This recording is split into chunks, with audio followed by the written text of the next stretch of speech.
Got 3 there, 3rd and 7. It's Eli again, and hello. Got with the pitch, cutting it back inside, and he is hammered. Slides off one tackle, off another one, but turn on his feet. It's down.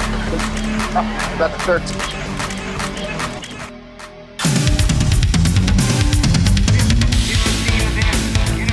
And now, Comcast Cablevision Channel 43 presents high school football. Today, the NJSIAA South Jersey Group 1 Final. The Florence Flashes take on the Bulldogs of Glassboro High School at Marv Slomsky Memorial Field in Glassboro. Today's game brought to you by the Bank of Gloucester County. Hometown banking, where everybody knows your name. Celebrating 10 years in 1999 and growing to serve you better. And by Woodbury's Underwood Memorial Hospital. Partners with Jefferson Health System, working with you and your doctor for a healthier community. Hi everybody, I'm Bob Shryrock along with Shawn Leary at Glassboro High School. Absolutely gorgeous day, very warm for an early Saturday in December for this NJSIAA title game. And Shawn Leary, Florence always seems to be in the hunt for this championship. They're right here again, 9-2 season, playing well. Yeah, they're going to get their chance. The last time they won a Group 1 title was in 1985. They beat a good Burlington team that year, 19-18. But we're going to have a new winner in the new millennium in Group 1. The Lundy's a key name on this Florence football team. One of them not here, but a couple still are, Shawn. Yeah, Najee Lundy, the quarterback, and Wally Lundy, the running back, both pose a valuable threat for the offense of the Florence Flashes. But they're going to miss McCall Lundy, who's a strong running back. Casey Curry's another running back that you'll see today. They still have a pretty powerful offense. Glassboro High School, of course, is 11-0. There have been 11-0 seasons before at Glassboro High School, Shawn, but there's never been a 12-0. They have a chance to do that today. Yeah, they've had just an outstanding year. They beat a good Woodbury team in the semifinals. They beat a tough Clearview team last week in the Thanksgiving Day game. So they've been tested this year and been tested lately. It's going to be interesting to see how they respond in today's game. Okay, Mike Shute is with us on the sideline today, and Mike has something to talk about now about this great Glassboro football team. Hi, glad to be joining you on the sideline today. And one guy you got to talk about when you talk about Glassboro High School, Sakeen Wright, the quarterback, junior. First year playing high school football. He's been cleared to play this year, overcoming an injury. He's overcome a lot of things this year. And let's see what we've had a little conversation with Sakeen Wright. Let's see what he had to say. Sakeen Wright was like most Glassboro Midget Football League players, waiting for his time to take the field for the Bulldogs. But during a basketball game at the age of 12, Wright collided with teammate Terrence Holmes, and a tumor left the 12-year-old asking questions for the next 5 years. I was just shocked. I was just asking myself, why me? How this happened to me? Before I had a tumor, I didn't even think about nothing like this. I didn't even really know what a tumor was. While his friends and former teammates donned the maroon and gold, Wright spent his freshman and sophomore seasons in the stands, wondering when or if he would get his chance. I was thinking what I can do, like the quarterback, like he'd make like a bad read or something or do something wrong. I just be saying to people that I'm with, I can do better than that, or I would have did this, I would have did that. And I just wanted to reunite with my team from the midgets, Julian Worley, and Terrence, all of them. I wanted to come back and play with them again. The reason why he stayed away from the field, he was probably so frustrated that he couldn't play football, that it was better off he didn't stand on the sidelines all the time, so he just stayed off for the 2 years until he was cleared from the doctors. Last spring, Wright received the news he'd been waiting for. And in early August, Bob Cleary found his quarterback of the future. Luckily, we play in the summer league in which we throw the ball 7-on-7 in West Effort, and we gave every quarterback a chance to play. And it didn't matter if they were the best quarterback or the worst, they all played a quarter. So we tried to evaluate the kids, and we had a pretty good idea how good he could be. When we saw him play and saw some of the skills that he did have, we finally realized that, he was the one we were going to play. And it was just a week-to-week thing, and he just got better every week. He started out needing a little bit of, I tried to help him, teach him some of the little things, that go along with playing quarterback. But after a couple weeks, he took over and he started directing the kids and telling them what to do and helping them out. So he became a real leader. The rest is history. Wright is now one of the top quarterbacks in South Jersey. Kids had a hell of a year. We throw the ball between 13, 14 times a game. he has like 1,400 yards, 25 touchdowns, and only 2 interceptions. So he does a pretty good job for the first time ever playing. He has a burning desire to succeed, whether it's on the football field or whether it's basketball. He wants to win all the time. And he gives it his best effort every time out there. It might sound corny and like we ain't never really talk about it, but it's sort of like an inspiration, because like for him to come through all that and to do as well as he's doing, like people look up to that, and I admire him for that. It's brave to come out after something like that. That's major operation on your brain, so I look up to him. And the Glassboro Bulldogs have just come out of the locker room onto the sideline. Shawn Wright this year, 82 for 155, 53%, 1,594 yards passing, 27 touchdowns, only 3 interceptions. Clearly an outstanding quarterback this year. He's just 5 away from the South Jersey record of 32, so he's going to be a big key to the Glassboro offense today. Back to Bob and Shawn down on the sidelines. Okay, thank you very much, Mike. Great segment on Shawn Wright, but he's not the only weapon Florence has to worry about today, Shawn. No, he has an outstanding combination with Terrence Holmes, a great wide receiver, and Terrence Patterson. Shawn Michael Cleary, a great tight end. Look for a big game from Julian Worley. It's his last game as a senior. He eclipsed the 1,000-yard mark last week. He's a third leading all-time back in Glassboro, so it should be a good game between 2,500 yards. We'll be back with the opening kickoff right after this.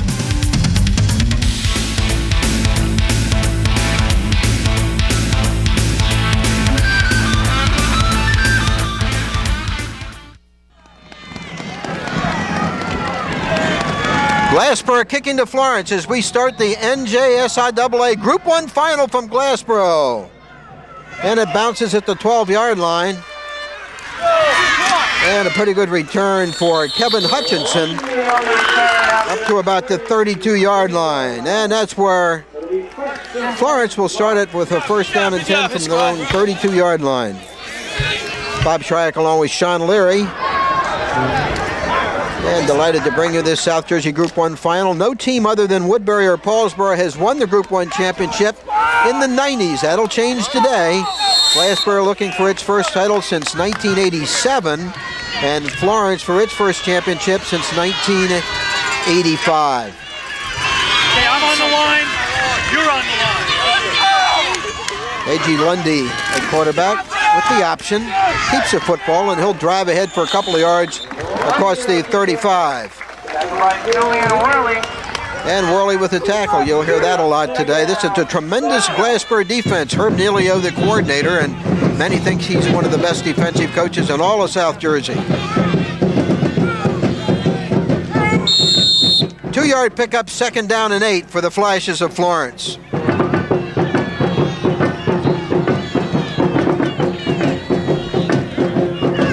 Out of the wishbone offense.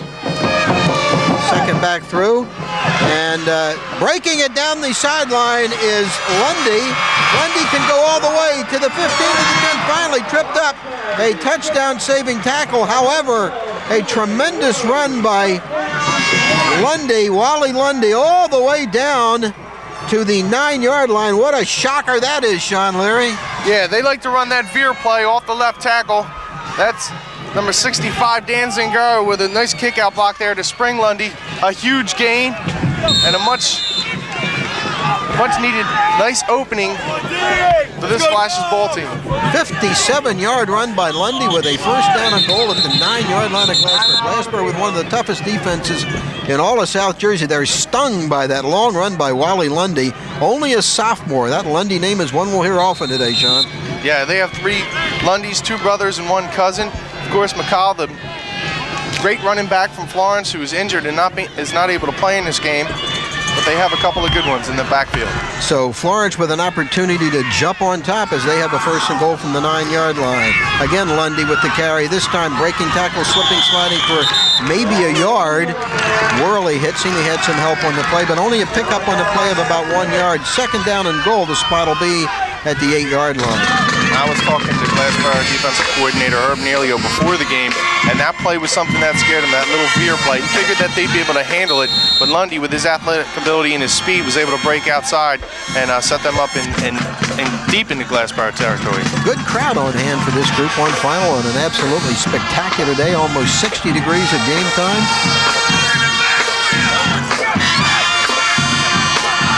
Back split behind the quarterback. Penalty markers down, and the run is by Casey Curry for a couple of yards down to about the 4, but this one could come back. Procedure penalty called against the Flashes. The referee on today's crew, Angelo Franicola. The umpire, Dennis Buckley. Ray McCarthy is a linesman. Line judge, Bob Masucci. Joe Papasadero is the back judge. And Walt Robinson, our good friend here in the press box, is the clock operator. With the penalty marked back to the 13-yard line where it's still second down and goal for the Flashes. And you're seeing Casey Carey get the ball. He's the one that's filled in for McCall Lundy. Had a real nice game against Salem with 82 yards and a touchdown on 14 carries. So he's no slouch as a backup. Back to the wishbone on second down. Hutchinson to throw, gets some pressure, has a man momentarily open, diving effort. Nice defense by Terrence Holmes for Glassboro. Also helping out on the play over there was Terrence Patterson. It'll be third down and goal for the Flashes.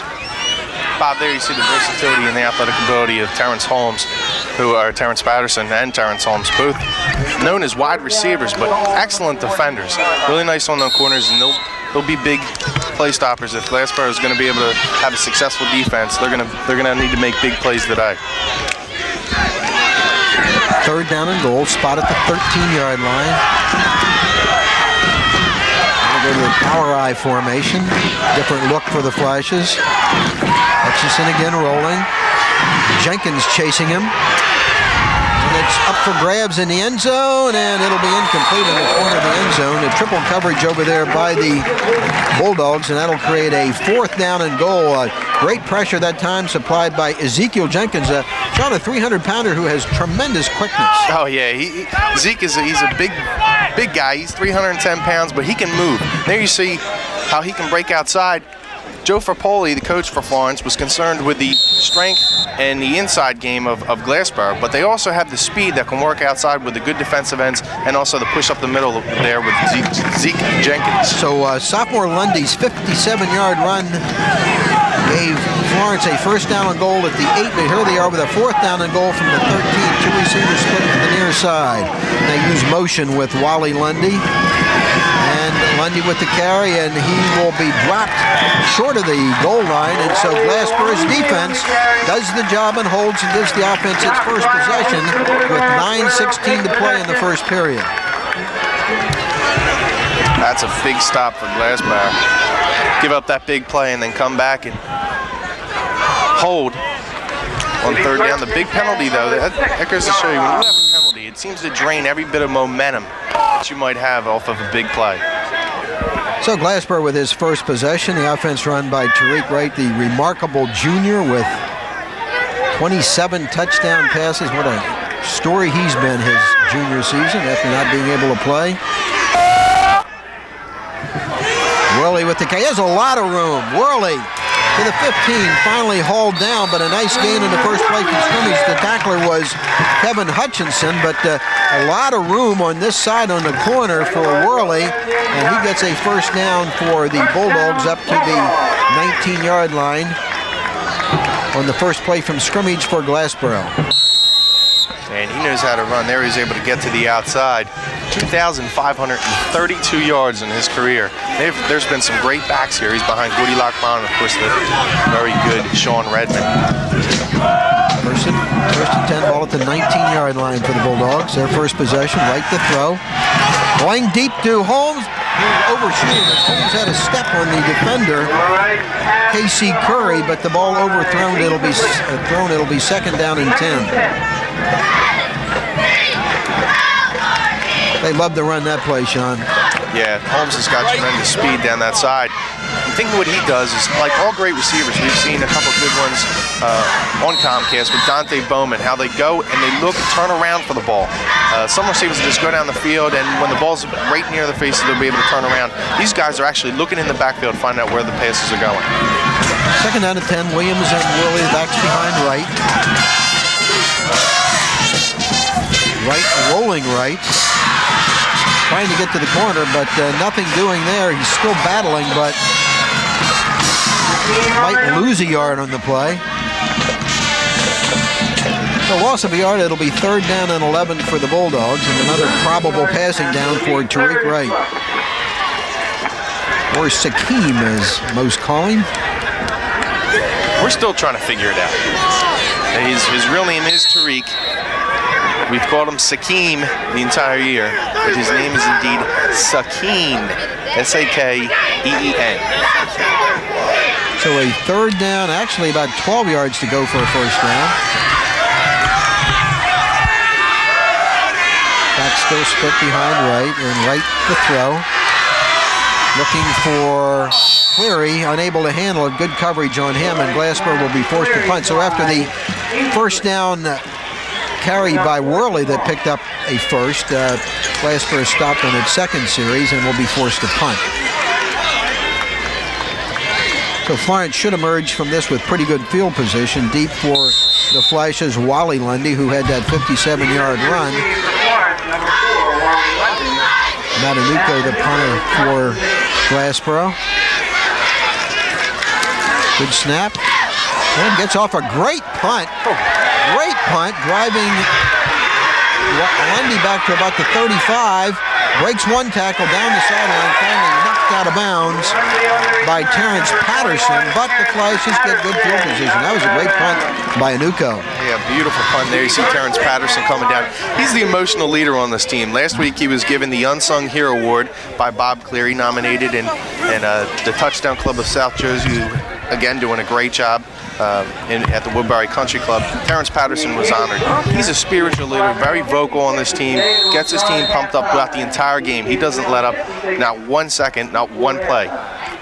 So Florence winning the battle of field position here in the 1st quarter. The ball directly at midfield with 7:37 to play in a scoreless 1st period.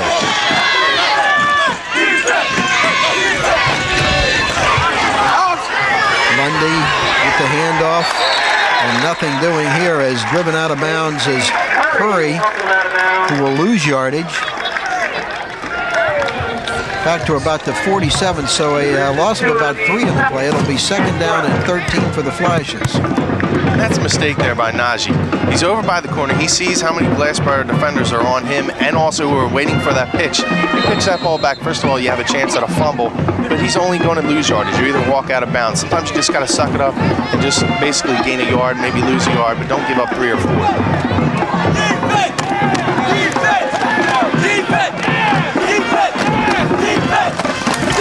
Curry with the handoff, breaks one tackle and slides across midfield to about the 48. Good pickup by Casey Curry to the 48 of Glassboro, but still it'll be 3rd and long for the Flashes. 3rd and about 8. Boy, this is a spectacular day for a football game. I marvel at the weather today, Shawn. It's about 60 degrees and very little wind today, and couldn't have a better Saturday in December for a championship football game. Yeah, I'll take this day over what we had earlier in the week. Monday and Tuesday was a little chilly.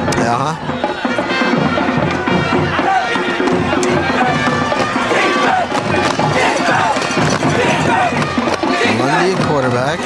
Lundy straight back to throw, getting a big rush, fires it, and incomplete. The rush did it that time as Lundy got a lot of pressure. Holmes was in there on the play. Also helping out was Kevin Pierce, who's had a tremendous season for the Bulldogs. And that'll bring up a 4th down, so the punting game dominating the 1st quarter here with 6:42 to play. There was really nothing Najee could do on that play, but try to get the ball out of there.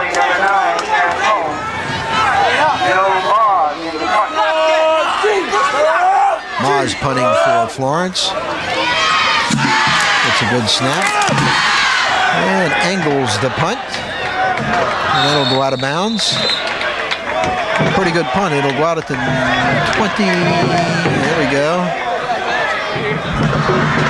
26-yard line. So the net yardage in that punt was only about 22 yards. And Glassboro will start with better field position this time. Kevin. Take over at round 26, where it'll be 1st and 10. You know what, Wright's last few games, Wright's really come out of the blocks. Seems like he's kind of nervous, kind of jittery, throwing balls high. He's really settled into games. You see it on the first possession. He overthrew his receivers just a little bit. It's interesting to see how he'll do on this next possession. I formation now, and the handoff to Worley, but nothing doing in the middle of that tough Florence line. So Worley, who hit 1,000 yards in his last game, gets only about a yard here to the 27. It'll be 2nd down and 9 for the Bulldogs.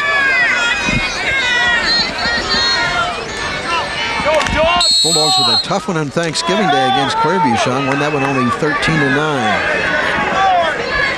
Worley second in the team with total points. And of course, Holmes has had an amazing season as a receiver. Worley with some room this time straight up the middle. Still be short of the first down, but pretty good run this time to the 33. And that'll create a 3rd down for the Bulldogs and about 4 for a first down. 3rd down and 4. Yeah, in Clearview, Thanksgiving Day, they really came in here. The field was kind of messy. They gave Glassboro all they could handle, and Glassboro needed a late game touchdown to win that game. Perfect season alive. 3rd and 4 call for Wright. Wright back to throw, fires it, and a great catch and a tremendous move by Holmes, still on his feet. What a catch by Holmes, a circus catch for first down. Then he makes a pivot and continues another 10 yards or so. What an athletic move that was, Shawn. Yeah, he is such a talented back. He has all the moves. He almost seems like a man playing against kids. He makes moves and he's able to just do it so easily. Outstanding hands. There you see Wright still not able to get the ball where he wants to right now, a little high. But the athletic ability of Holmes to go up and get that ball, make the move, and then continue upfield is just something you see from only special wide receivers, and he's one of them. 24-yard pickup on the pass to Holmes, and the first down at the 44-yard line. First time Glassboro in Florence territory. Worley, no room to run, breaks one tackle, but he's hemmed in, still battling, but he'll lose a yard or two. Nice job on the corner by the Florence defenders, led by Wally Lundy. Also help from Kevin Hutchinson on the play. And the loss back to the 46, where it'll be a 2nd down and 12. Glassboro having a little difficulty in the early going, getting its running game going, Shawn. Yeah, that's one of the things that Joe Fapoli wanted to make sure that they were able to contain early in the game, because they know if Glassboro is able to get that running game going, the passing game will follow. And he said it was important for them to stop that run. Thus far, they've done a pretty good job. 2nd down, 12, ball at the 46, Wright to throw again. Wright breaks one tackle. Look at this job by Wright. Now trying to get to the corner. Wright to the 35 and then runs out of bounds, and it looked like he was trapped and was going to be sacked for a loss. Somehow manages to avoid one tackler in the backfield and makes a first down carry down to the 31. Everyone talks about his arm. You know what's really impressed me this year is the way he's able to break tackles. I've seen 3-4 guys on top of him. Seems definitely down. Doesn't seem like he has a chance of breaking out of it. He makes 4, 5, 6, 7 yards. They see 1,594 yards passing, 53% passing rate, completion percentage. He's an outstanding quarterback, an outstanding athlete, and very strong. 16-yard gain for the first down to the 30. Williams with his first carry, he'll get maybe a yard across the 30-yard line to about the 29. Bruce Williams, one of the unsung players on this Glassboro team, doesn't get to carry the ball that much, but gets a yard here. It'll be 2nd down and 9 for the Bulldogs. Late stages first quarter, about 3:40 to play with the clock running. Glassboro's deepest penetration of the quarter.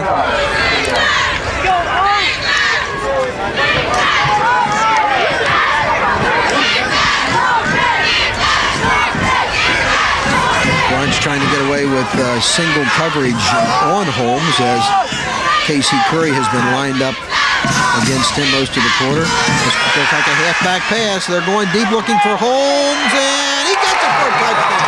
Halfback pass from Kevin Evans, the guy that had the tremendous game against Woodbury, makes a perfect halfback pass to Terrence Holmes for the touchdown. How about that play? Is that a new one in their arsenal, Shawn? That's a nice play. I don't know if Bud Wrigley, assistant coach for Glassboro, called that, but what a nice play. Florence keen on the run, bring the safeties up. Actually, they were able to hold back and contain Holmes from breaking out. But still, Brian Broughton Kevin Evans with a nice pass there. Well, he is one of the most unsung players in the area. Remember, he was a key guy against Woodbury when Worley was out a lot of that game. And Holmes, who does everything, hits it from placement with 3:06 to play in the first quarter. It's 7-0 Glassboro on the halfback pass, 29-yarder from Evans to Holmes. We'll take time out from Glassboro High School, 7-0 Bulldogs.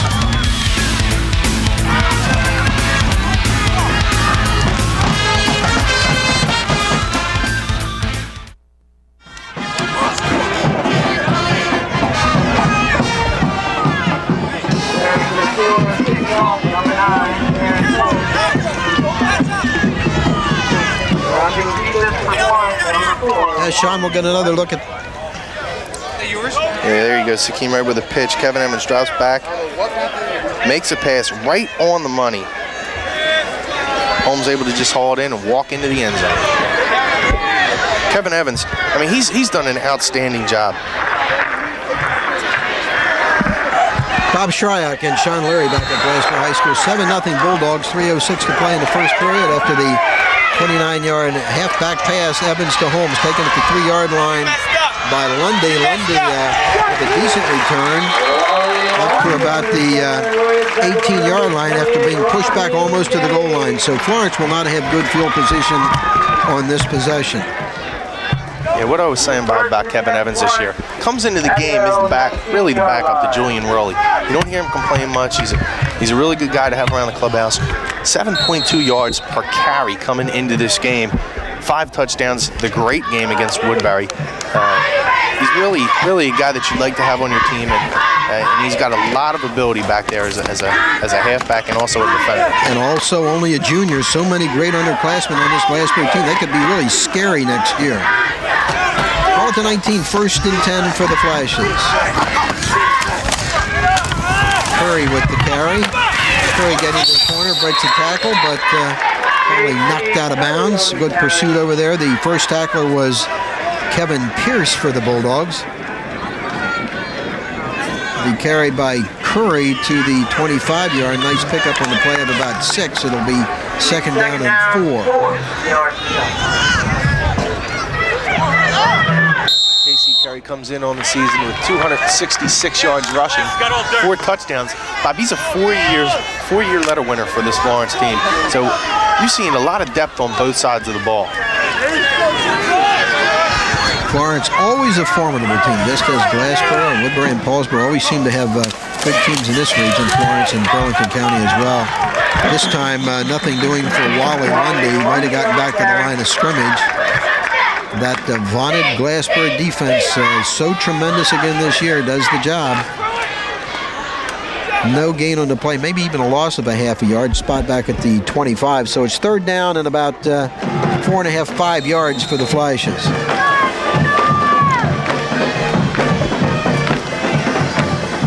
After that 57-yard run by Wally Lundy on the first play from scrimmage by Florence, the Flashes have struggled with their offense. In the I formation for this critical 3rd down play. And there'll be no first down here as Lundy gets the ball, but he'll be a couple of yards short of the first down at about the 27-yard line. That'll create a 4th down and 2 for Florence. Joe Frappoli, the head coach of the Flashes, one of the real good veteran coaches in all of South Jersey, does a nice job up there in Burlington County, just as his counterpart Bob Leary does down here at Glassboro High School.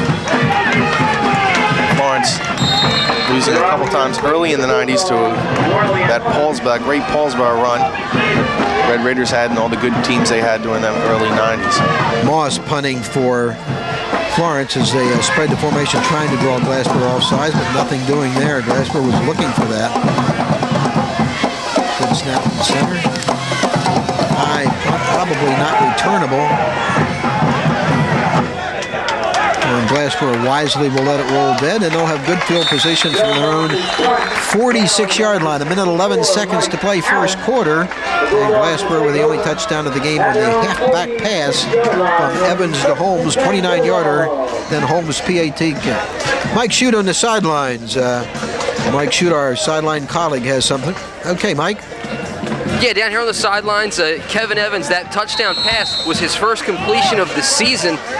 He had attempted one earlier in the year, so he's 1 for 2 passing, and couldn't have come at a bigger time, that touchdown. But more importantly, you look at how Glassboro has responded to adversity. Florence ripped off that 55-yard run. Glassboro comes back and just comes right back down the field. That's only the second longest run they've allowed all year. So able to respond under adversity is going to be key today for Glassboro. Back up top. Okay, good report, Mike Shute. How about that? First completion of the year goes for a touchdown in the championship game, Shawn. Not a bad way to make your first pass work. Well, Kevin Evans seems like he responds in big games. As we said, he had the great game against Woodbury. And Bob, just the depth on this team is amazing. I mean, you have the big play guys like Terrence Holmes, Sakeen Wright, Julian Worley, but you have guys who come in, Terrence Patterson, Shawn Michael Cleary, Kevin Evans. Just the list just goes on and on. This team is deep. They're one of the top teams in South Jersey, and we're seeing that here, and we have seen that here in the last couple of weeks. I want to make mention of our old friend Chug Mangini, who's done statistics here at Glassboro High School, Shawn, since I think before you were born. It goes back a lot of years. He is probably the best statistician that I've ever worked with. He's always prepared, always has good information for us. Chug is a legend here in Glassboro, and just does a magnificent job for the high school football team. Chug Mangini deserves a lot of credit. Does the job again this year. So first down and 10 for the Bulldogs, starting from their own 46-yard line late here in the first quarter. Holmes again with that one-on-one coverage with Casey Curry. Right, good job on the option, and he'll plow across midfield to about the 48-yard line. Good job that time by Wright as he avoided the pitch back to Worley, kept it himself, saw a hole, and gets nice yardage across midfield to the 48. So the pickup of 5 makes it 2nd and 5 for the Bulldogs. To me, what Wright does, what a good back to a great back does, he lunges forward. When he's hit, he's always going forward. You see a lot of good running backs. Ricky Williams comes to mind on the college level. They all go forward. Worley picking his way to about the 46-yard line, short of the first down by about 3 yards. He'll get a couple. It'll be 3rd down and 3 for the Bulldogs. That could be the final play of the first quarter. It's 18 seconds and counting. So kind of an interesting first period with the only score of the game so far, and kind of a gadget play by Glassboro and a halfback pass from Evans to Holmes. 7 seconds. They might get this off. 3 seconds to go in the quarter. Run out. No, they don't get it off. So that'll do it for the first quarter from Marv Slomsky Field at Glassboro High School on the Underwood Memorial Hospital scoreboard. It's Glassboro 7 and Florence nothing.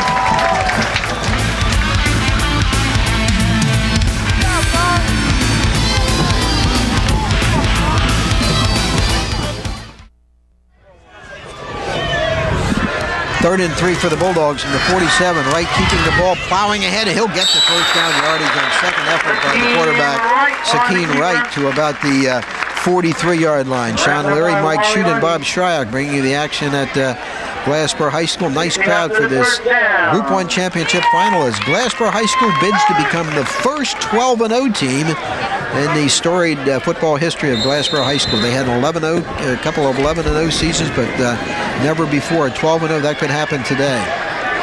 First and 10, ball at the 43-yard line.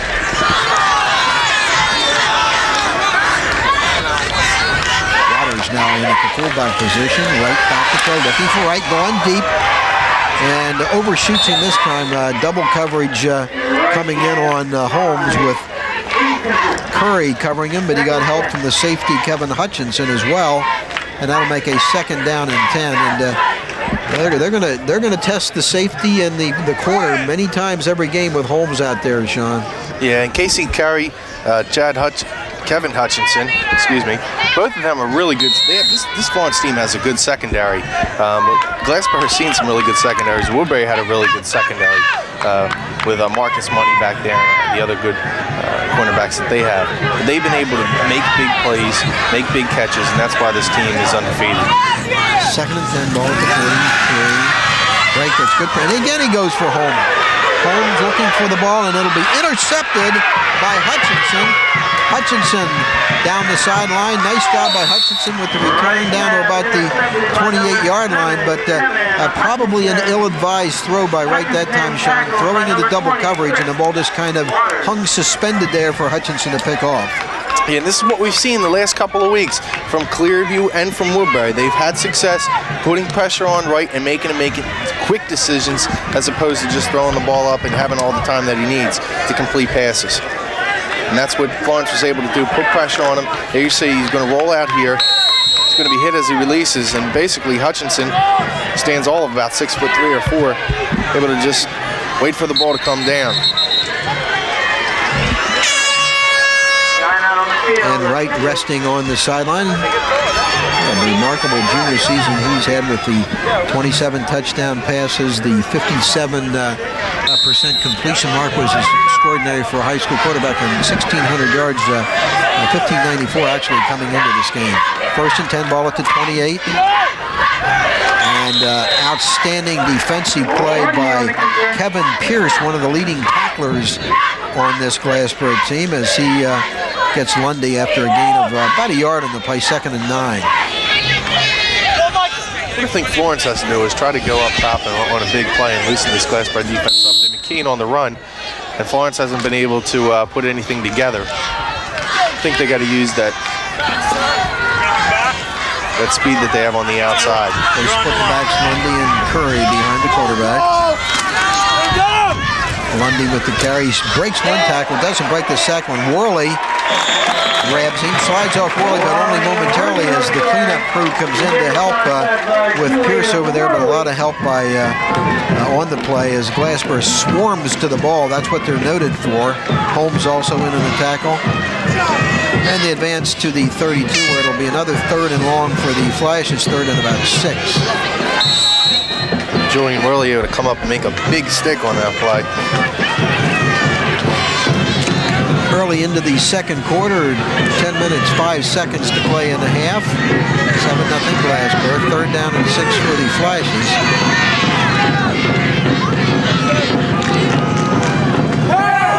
Lundy to throw, Lundy with a deep drop, going deep. And this will be picked off by Terrence Patterson, another of those unsung Glassboro players, and that ball gets kind of thrown up for grabs too. And Glassboro with the interception and possession from their own 29-yard line. There's another guy having a good season that you don't hear as much about, Shawn, because of the publicity for Wright, for Worley, and for Holmes. Yeah, Terrence Patterson, he's had a really nice year, receiving 9 catches for 134 yards, 2 touchdowns. But as I said, Bob, Patterson is the type of guy you want to have on your team because he gets everyone fired up. He's constantly talking on the sideline, constantly on the field, trying to make a play, trying to do something for his team to win a game. And he's never any gripes on how many catches he gets. 1st and 10 from the 28. Worley has a little bit of room, but he is smashed as he crosses the 30-yard line on a terrific tackle by Dan Zingaro for Florence. The advance to about the 31-yard line, pick up on the play of only about 2, and it'll be 2nd down and 8 for the Bulldogs. Dan Zingaro, outstanding 2-way lineman for this Florence team. Not a very big team, but they do have speed. Williams back in at the fullback post for the Bulldogs with Worley, the deep man in the I formation. And Williams gets a carry, and the ball is loose. The ball is loose. I think Florence has the ball. Florence may have this one. It looks like Florence got to the ball first. Now, whether they stayed with it or not, I don't know. Apparently not. Shawn Michael Cleary, I believe, got in there and got the ball somehow. It looked like it was loose for Florence, so it becomes a 1st down play for the Bulldogs. That was just a great effort by Shawn Michael Cleary because it looked like Florence was right on top of that ball. Yeah, it looked like it was either him or Gary Holmes, the offensive lineman, number 52. But ball popped loose. Glassboro able to recover. Good thing they did. They would have had Florence at their 43-yard line. That's where they'll start this drive. Actually, Williams credited with an 11-yard run in the play. Spot at the 42, 1st down and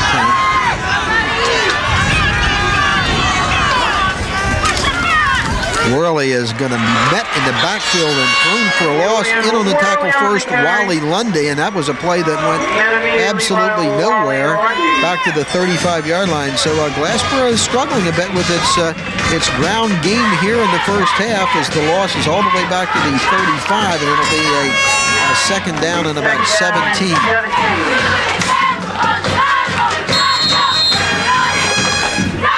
It's a good time for Wright to look to one of his secondary receivers, like Shawn Michael Clary, who's had a great year catching the football.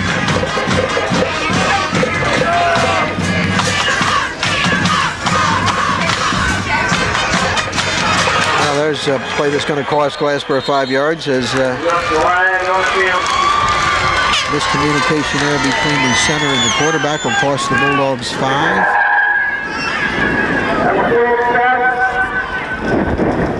Been a clean game so far, very few penalties. Angelo Franicola, the referee, making the call. Usually in games like this, big games, you're going to see a couple of mistakes from either team, but as you said, both teams playing pretty well, clean game. That's what you'd like to see in a Group 1 championship game. 2nd and 22 for the Bulldogs, back at their 30-yard line. Holmes switch positions, and Holmes will be split to the far side. Right to throw, getting pressure again, and he will be sacked. And another loss for the Bulldogs. So give that Florence defense some credit. They have been swarming inside, as Brandon Johnson led the tacklers for the Flashes. And this is going to be a 3rd and about a quarter of a mile for the Bulldogs. They're way back at their own 27-yard line. It's going to be 3rd down. And 3rd down and about 24. You would think in this case that Florence would be looking deep to Holmes as the primary receiver. Holmes is going to be split to the far side, and Terrence Patterson to the near side. And this 3rd and very long for the Bulldogs. Right to throw, looking for Patterson all the way. Overshoots it, and it's going to be picked off again.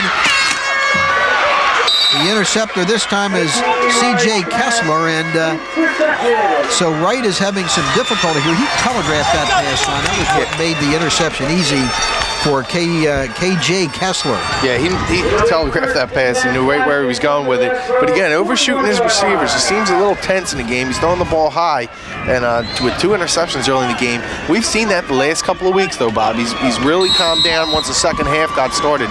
But early going, he's really made a couple of bad decisions and made a couple of bad passes. For Florence, great field position at the Glassboro 41-yard line. 6:31 to play in the half, and Bob Clary predicted it could be a defensive contest today. Well, that's what it's been so far. Neither team has had a great deal of success moving the football, and Glassboro leading 7-0. Lundy, lots of time, has a receiver open, but the intended receiver, Curry, has no chance to catch that one. It'll be 2nd down and 10. Najee Lundy, the senior quarterback for the Florence team. A lot of Lundys, as Shawn was talking about, but they really miss McCall Lundy a lot. Yeah, McCall Lundy, he was the leader on this team, a very good back. With him and Wally, they teamed up as 2 of the better combinations in South Jersey. But without him, their offense sputters a little bit. A nice play call there on 1st down, though, to look for the pass. I think they ought to do more of that and try to get away from the run a little bit, because they haven't been successful with that. 2nd down and 10, ball at the 41-yard line. 2 receivers to the far side as Lundy rolls right. That's good protection. Again, fires it over the middle, and it is knocked down by Holmes. The intended receiver was Kevin Hutchinson, and that'll make it 3rd down and 10. Nice coverage in the secondary that time by the Bulldogs, and the ever-present Terrence Holmes knocking the ball down. Terrence Holmes, I'll tell you what, he's an outstanding defender also. He seems to just be back there, and it seems almost easy to him. It almost seems like he's playing against little kids, just batting the ball down with ease. He goes up with ease, goes after the football with ease. He has a great sense for the football on both sides of the ball. So a critical 3rd down call for the Flashes, who are trying to convert their 2nd interception into some points here, but it's 3rd and 10 at the 41.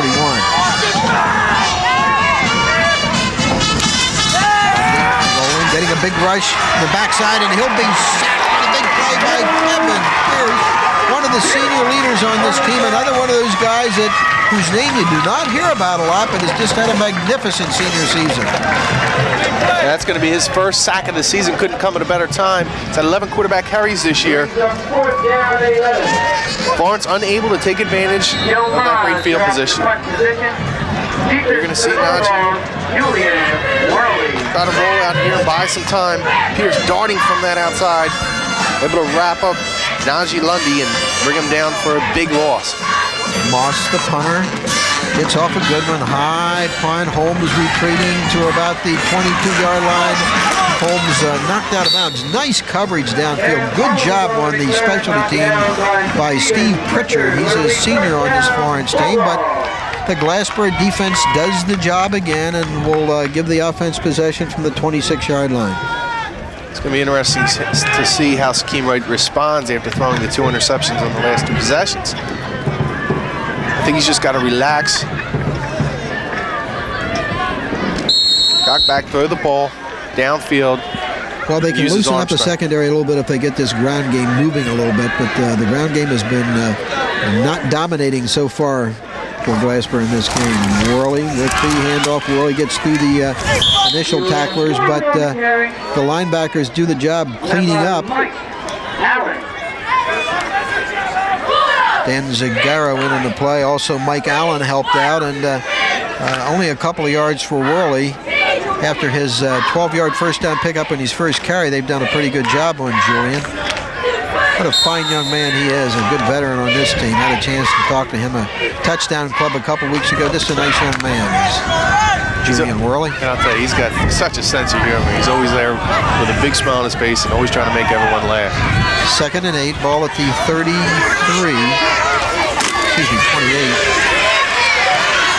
Evans with the carry. Evans getting to the corner, but nice job by the Flashes. There is that Kevin Evans. You talk about a guy who seems to do something positive every play he's in. Here's another case here as he's close to the first down on a pickup of about 8. But he has the touchdown pass in this game. Yeah, he's got outstanding versatility.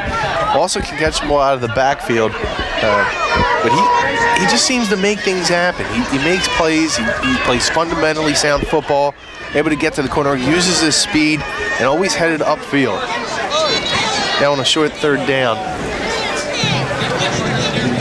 Almost can give this to Wright to just pull it under and quarterback sneak. We don't want to see the pitch out loud. 3rd down on about 26 inches for Glassboro, maybe 25 inches. 4:39 to play in the half, 7-0 Glassboro. It's been a struggle for both teams offensively, but these teams both have very good defenses, and they're showing today. Ball at the 36 with a 3rd down and only about a foot.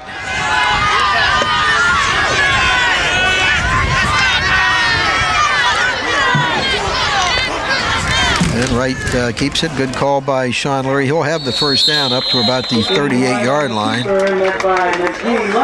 Always the wise play in a situation like that. Avoid the handoff, avoid a fumble possibility, and if you only need a foot, just give it to the quarterback, particularly one as gifted as Wright.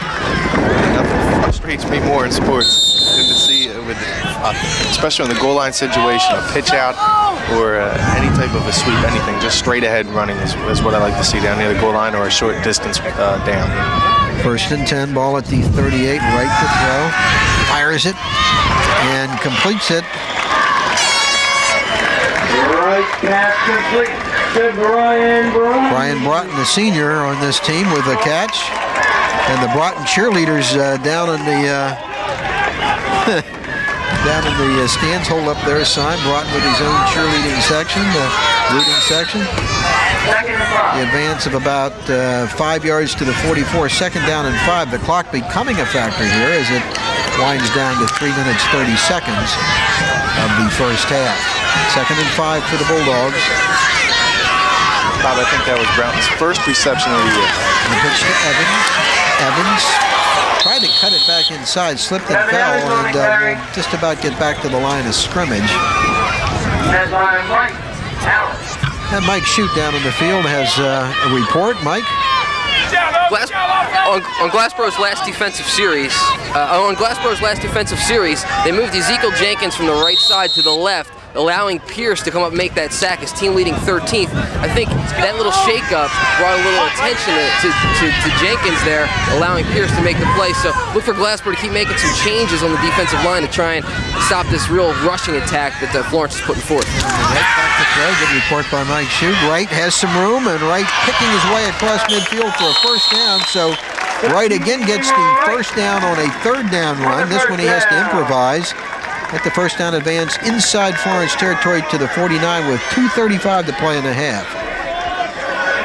I like the play calling by Bud Wrigley to get right into the game. Give him a couple plays where it's not, he comes off of 2 interceptions. You want to get the confidence back in your quarterback. So he makes a couple first down conversions, able to get that quick zip pass out there to Brian Broughton. And let's see if he has regained his confidence. That's very key in a game like this for a quarterback to have. First and 10 at the 49-yard line, right to throw, getting some pressure, and he'll step out of bounds, losing a couple of yards back across midfield to about the 48-yard line as the Florence secondary, which is so highly touted coming into this game, again had all the receivers blanketed, Shawn. Yeah, they're doing a good job downfield covering the receivers. They don't want to get burnt by that big play. Foley told me before the game that it's very important for him not to get burnt by the big play. And Bob Cleary on the other side likes those big plays. So a loss of 3 by Wright to second down and 13 for the Bulldogs. Florence defense is, I think, surprised a few people today. They played extremely well. Quick out, but not a good pass to Holmes. They wanted to isolate Holmes out there, but he did not.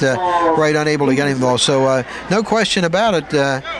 Kareem Wright struggling with his passing today. And that'll make a third down and 13 with 2:04 to play in the half. This game brought to you by the Bank of Gloucester County, hometown banking where everybody knows your name. They're celebrating 10-year anniversary at the Bank of Gloucester County. They organized in 1989 and growing to serve you better. Also, Under Road Memorial Hospital in Woodbury. They're partners with Jefferson Health System, working with you and your doctor for a healthier community. We appreciate their sponsorship on this championship game. Third down and 13. Holmes put in motion. Right to throw. They're going to release to right to Holmes again. And thrown out of bounds. Nice job again in the defensive secondary. Good coverage by Najee Lundy, who had Holmes all the way. So they put Holmes in motion that time, Shawn, and tried to get him isolated out there in a one-on-one situation. But nice coverage by Florence. Yeah, they're doing an outstanding job so far. That's Wright's 7th incompletion or interception. They're throwing the ball 10 times. Inuko punting. Good snap. Gets off a high floater, kicking it away from Lundy. Lundy will watch it bounce, and it'll roll dead at about the 23-yard line. So with 1:47 to play in the first half, Florence will have an opportunity to tie it before halftime, but they have not proved themselves to be a great team at throwing the football, and with only 1:47, it'll be interesting to see how they handle this. Yeah, they're going to need to put the ball up top. I think it's important. You got to try to go downfield. This is the championship game. There's nothing after this. You got to let everything hang out, and if you got to put the ball in the air and try to make a play, that's what you have to do. The one thing that Glassboro's improved on is their punting. Remember those snaps in the Woodbury game? What an adventure. That's something they worked on all week long. Shawn Michael Cleary, Scholar Athlete of the Week. The handoff to Curry, slipping aside. He is absolutely blasted by the aforementioned Shawn Michael Cleary, who comes into this game, Shawn, with a mere 272 career participation tackles, 166 first hits. How's that for a career tackling? He's outstanding. Outstanding Scholar Athlete. Great linebacker. Excellent hands and tight end. 1,500, it's around 15. I think it might be 1,490 on his SATs. Did you get 1,490 in your SATs, Shawn? Bob, we don't want to go into SATs. I'm talking about cumulative. How many times did you take them? Yeah. Actually, I think I might have. I took them twice. Some big running room for Curry. Finally knocked down by Worley, but his advance will be up to about the 36. Florence will get the first down in the play. Now Florence wants a timeout with 59 seconds to go in the half. Timeout on the field. Big Touchdown Club of Southern New Jersey final dinner coming up next Wednesday night, Shawn. That's when the Touchdown Club honors the Scholar Athlete of the Year, the 2 backs and 2 linemen of the year, the College Player of the Year, the Rowan University Player of the Year, who happens to be Mark Hendricks, by the way, from Defford High School. But this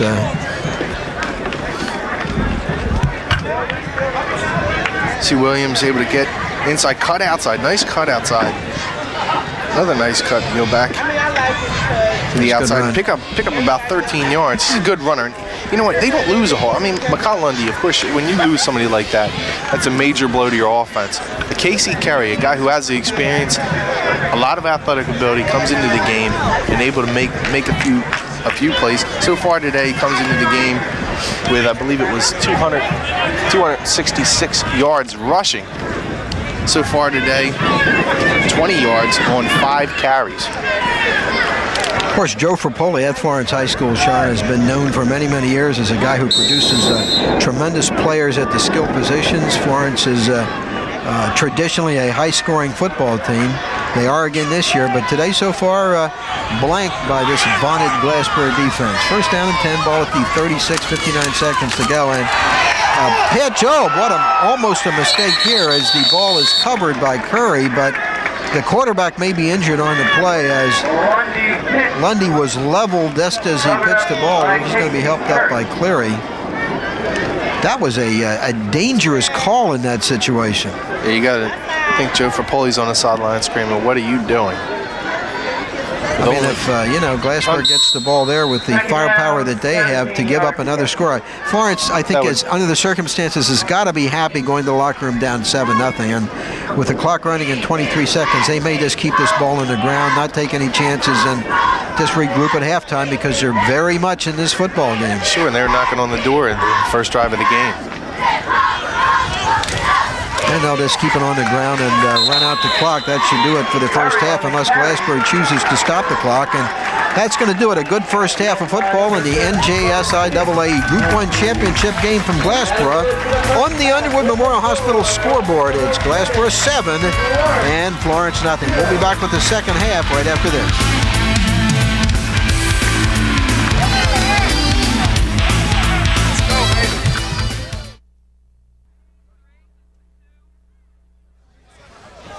Mike Shute back here on the sidelines, and we've got Florence's Mikkel Lundy. Mikkel, I know you've coming into this game, of course, the injury. You've been out a couple of games. What's your assessment of what your team's been able to do this week without you? Oh, so far, you talking about? So far, yeah, they've been playing really good without me, but it's like hard sitting on the sideline watching as they play. But I'm happy for them, and at the same time, I'm a little sad. But they've been doing pretty good. Like running the ball, like my little brother's been stepping it up, Najee's been stepping it up, and Casey Curry's been coming up big for us, and that's a big plus for us. I know one thing that has been big for you guys. It's been family. You, your brother, your cousin. You had another member of your family last year who graduated. How much have you guys just enjoyed playing together and growing together? While playing football. Oh, definitely a lot, because from the beginning, like since we've been growing up, we always stayed together. We always lived together. Well, we ain't lived together, but we like always was close with one another. And growing up, that was just natural that we're gonna be successful playing together. And it's been a lot of fun when you win, but when you lose, it's not that fun. Right now, I know you guys are trailing on the scoreboard 7-0. What do you guys need to do in the second half to pull this one out? Maybe what did the coaches say at halftime? We're running the ball all right, but we're not executing. See, there's a difference between running the ball pretty well and executing. See, we're not executing. In practice, we had a good week of practice, and we're just not executing our plays to the way we're supposed to be doing. All right, Mikkel Lundy here on the sidelines again. The main man really from this Florence team who's out with the injury, and his team's hanging in there. Back up top to the boys, Shawn and Bob. Thank you. All right, Mike Shute, nice report on Mikkel Lundy. Seems like a nice young man, Shawn. Yeah, he sure does, and I'll tell you, he's an excellent runner. That's something they're sorely needing here is the leadership of Mikkel Lundy. They're going to need some big plays in the second half to get back on top and tie this game. They haven't been able to run the ball very successfully. It's going to be interesting to see what they come out of halftime doing, whether it be throwing or running the ball. Cal with 21 touchdowns in his senior season prior to his injury, so you got to miss a guy that's produced 21 scores. Glassboro will receive the second half kickoff. They lead at 7-0. Mike Shute, Shawn, Leary, and Bob Shryrock at Glassboro High School on this absolutely gorgeous day for a championship football game as Glassboro tries to win its first NJSIAA championship in 12 years and close out the century with their title. Florence has given Glassboro everything it can handle today. The Glassboro defense has been as good as it's ever been. The offense has struggled. The only touchdown, a 29-yard TD pass, halfback pass from the very versatile Kevin Evans to the very gifted Terrence Holmes. And if you look at the yardage, the stats for the first half, Glassboro with 122 total yards to Florence's 76. Of course, Florence got the 55-yard run by Wally Lundy on the first drive. And that was the big play for them. They're going to need more of that in the second half. Rick Lee kicking off for Florence as we begin the second half. The deep man in the middle for Glassboro is Julian Worley.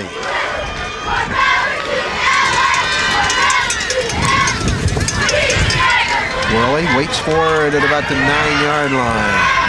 Looking for some blocking. Worley with a nice return straight up the middle, and a good return by Worley to the 34-yard line gives the Bulldogs good starting position here in the second half. And let's see what kind of offensive adjustments the Bulldogs made at halftime. Glassboro coming into this game 11-0, and Florence 9-2. A couple of high-scoring teams with good defensive records. Of course, Glassboro ranked 4 in South Jersey, one of the best defensive teams in all of South Jersey. Right at quarterback. Movement on the right side of the Glassboro line, that'll cost him 5. Mike Shute has some halftime statistics for us. Mike? Yeah, Glassboro has been able to rush the ball effectively. 25 carries for 122 yards with Sakeen Wright leading the way, actually. 8 carries for 25 yards. Meanwhile, Florence with 16 carries for 76 yards. Again, they've been moving the ball effectively. One big key, though, is the turnovers. Glassboro, coming out of the locker room, and you look around on the sidelines and talk to the coaches, they need to take better care of the football. Wright has thrown 2 interceptions today, only 3 all year coming into this one, so that's going to be key in the second half for Glassboro. Back to you guys. Worley with the carry on second down after the penalty step-off. And Worley's carried back to the 34, so they get back the 5 yards they lost on the penalty, and it'll be second down and 10 for the Bulldogs. Just underway in the second half, and it's 7-0, the home team Glassboro. Something I'd like to see in the second half for this Glassboro team is they've for the last couple of weeks they've been just throwing the ball long. I think they need to get the ball in the middle of the field with Shawn Cleary. Joe Frappoli, the head coach of the Florence team, he has doubled the number of losses he's had in his career. A remarkable record for one of South Jersey's best coaches. Right to throw, dropping, chased out of the pocket, tripped up, still on his feet. He will finally be buried, sacked for a loss. And that Florence defense, which played well in the first half, comes out firing here again in the second half as the tacklers are led by Stephen Pritchard. That's one thing Glassboro has not adjusted to. Teams have been able to get a rush on Florence in the first half, able to get a rush on Sakeen Wright, forcing them out of the pocket. I think they need quick hitters to kind of negate that rush. Of course, if you're blitzing with them linebackers, the middle of the field should be open. Third down and 15, so a tough call coming up here for Sakeen Wright. Holmes, the receiver, split to the far side. He's the guy, the go-to guy for the Bulldogs. They fake the draw. Wright going deep now. Keeps the football, and he will be hauled down. The ball is loose, but out of bounds before it can be covered by Florence. But an excellent defensive series by Florence to start the third quarter, and Glassboro will be forced to punt. And I guess the biggest concern Glassboro has at this point, Shawn, is they just cannot seem to generate consistently an offense. Yeah, well, an excellent job there by C.J. Keeler, Kevin Hutchinson, Casey Carey, downfield and play, double covering the receivers, not giving Glassboro the opportunity to make the big play. Wally Lundy deep to receive the punt of Matanuco. Good snap. Punt gotten off well. Ooh, almost a mistake made there by Lundy, but he backs off the ball, and it'll roll dead at the 37-yard line, where the Flashes will have good field position in their first second half possession. And let's see what they are do differently here offensively in the second half. Yeah, one thing that we've seen in recent weeks is with Glassboro is the punting game. High snaps, they've gotten the punts blocked.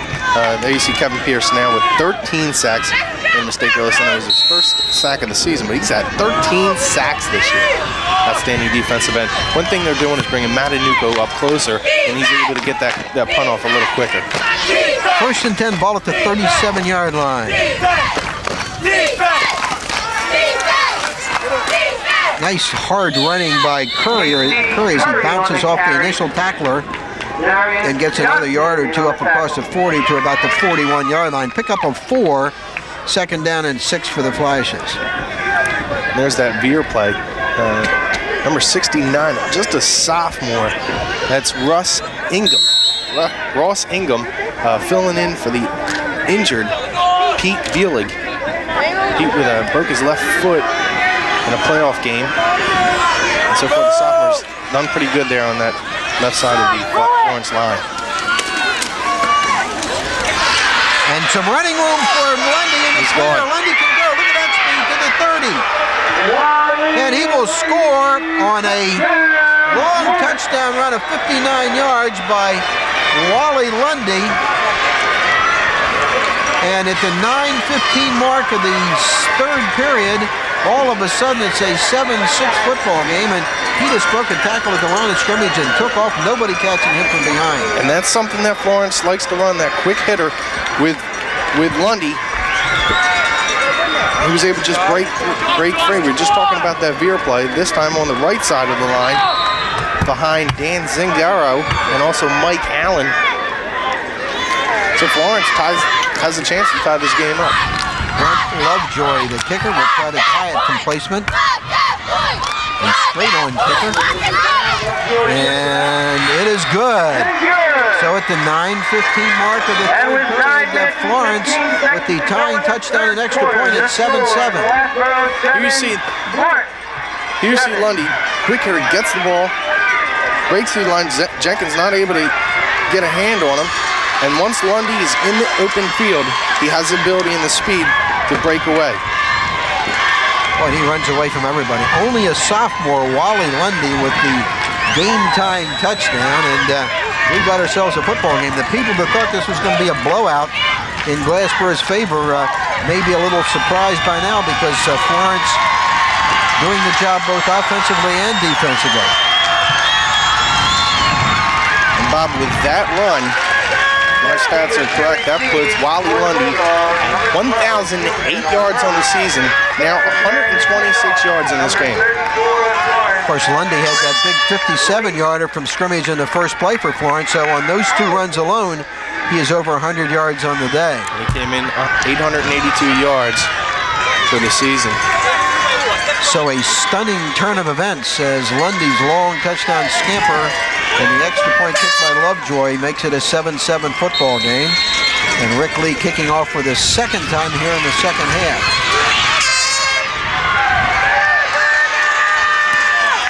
Pretty good kick. To about the 5-yard line, taken by Patterson. Patterson looking to get to the outside, still on his feet.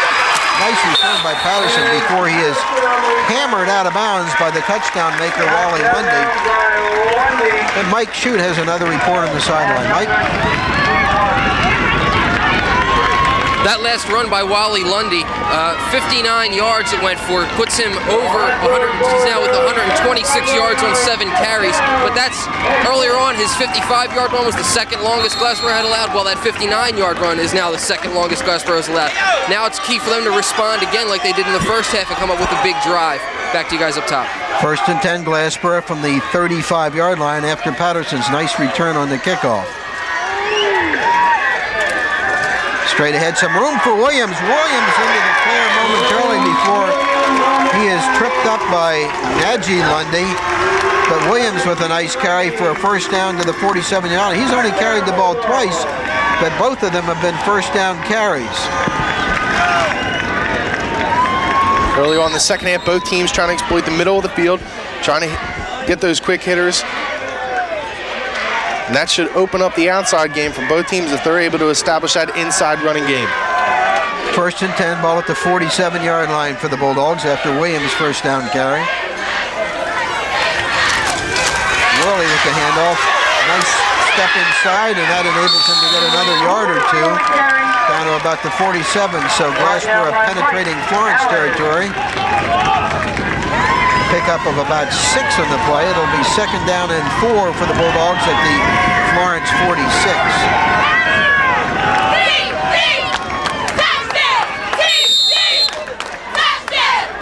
8:13 to play, 3rd quarter. We got a dandy, 7-7 tie.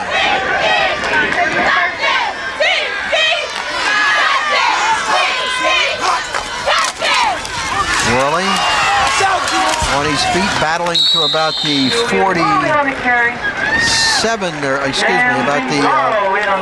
43-yard line, so it's close to a first down, and it's clear, Shawn, at this point that Glassboro has come out here in the second half trying desperately to establish a running game. Yeah, they're trying to go with the inside. There you see a couple nice blocks by Williams and also Shawn Leary on the end. Of course, Worley with a great ability to cut back and see the holes, sees the whole field well, and they're trying to exploit the middle of the field. And again, Bob, that's important for both teams to establish that inside game. Once you establish that inside game, you're able to go outside. The ends have to stay home a little bit. You're able to pass the ball. You get more protection. It just opens up the entire offense for either club. Well, we got a broken chain by the chain gang crew, and this will be short of the first down by about maybe 2 feet.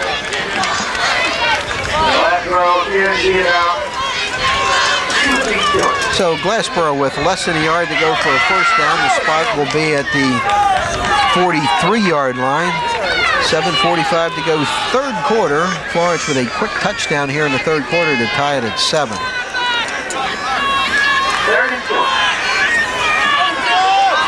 Bob, earlier we gave thanks to Chug Mangini, but how about Burlington County Times really helping us out throughout the season, giving us stats on the Burlington County schools. And they also do a nice job there of keeping stats. Good newspaper, good sports section. Not as good as the Gloucester County Times, for which you work, though. I'm going to say that. They do a nice job with stats. 3rd down, less than a yard. Let's see if they sneak it with Wright again. Wright keeps the football and has the first down to about the 41-yard line. So Glassboro will have a new set of downs. First down and 10, the ball at the 41-yard line. You're going to be able to get that first down when you're running behind 5'11", 210-pound Greg Keith. And, of course, the big guy, Ezekiel Jenkins, 299 pounds. At least that's what they list him in the roster. But when you get them guys, all you got to do is basically lunge forward, and you're going to be able to pick up a first down with inches to go. So Glassboro trying to answer the Florence touchdown and recapture the lead. They have a 1st and 10 at the 41-yard line. They have not put the ball in the air here in the 3rd quarter as they have been trying to establish a running game, doing a good job with back-to-back first downs. Straight ahead to Williams, but nothing doing this time as he is covered as soon as he hits the line of scrimmage with the first tackler with Mike Allen, a senior leader on this Florence team. No gain, 2nd down and 10. And you see Mike Allen, nice two-way starter for this Florence team. Him and number 65, Dan Zingara, really the leaders on that line. They're not very big guys by any stretch. They're listed as 235 and 200. But they're able to pack a big punch and they're able to blow off the ball like good linemen should. 2nd and 10, right to throw first time in the second half. Chased out of the pocket and is sacked. And great job again by that Florence line. Joe Bruner was in first on the tackle. He had some help on the play. Bruner with the initial hit. Lost back to the 45-yard line, 3rd down and 15. And Florence surprising a lot of people at the line of scrimmage, Shawn. I'll tell you what, Bob. The way these teams are coming at Glassboro, It'd be nice to see like a screen or something to negate that rush. I mean, if you have everyone breaking for Sakeen Wright, if he's able to dump that out to a Julian Worley who has good hands out of the backfield, they should be able to pick up some good yardage. Big 3rd down and 15 call for Wright. Wright retreating to throw, getting the big rush again. Wright fires it back to Worley, who has some room. Worley needs a block or two. Worley with room down the sideline, cuts it back inside, and finally hauled down.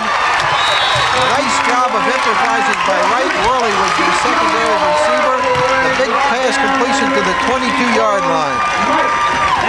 And a 1st down for the Bulldogs. That's what we were just talking about, that little screen pass. Here you're going to see it.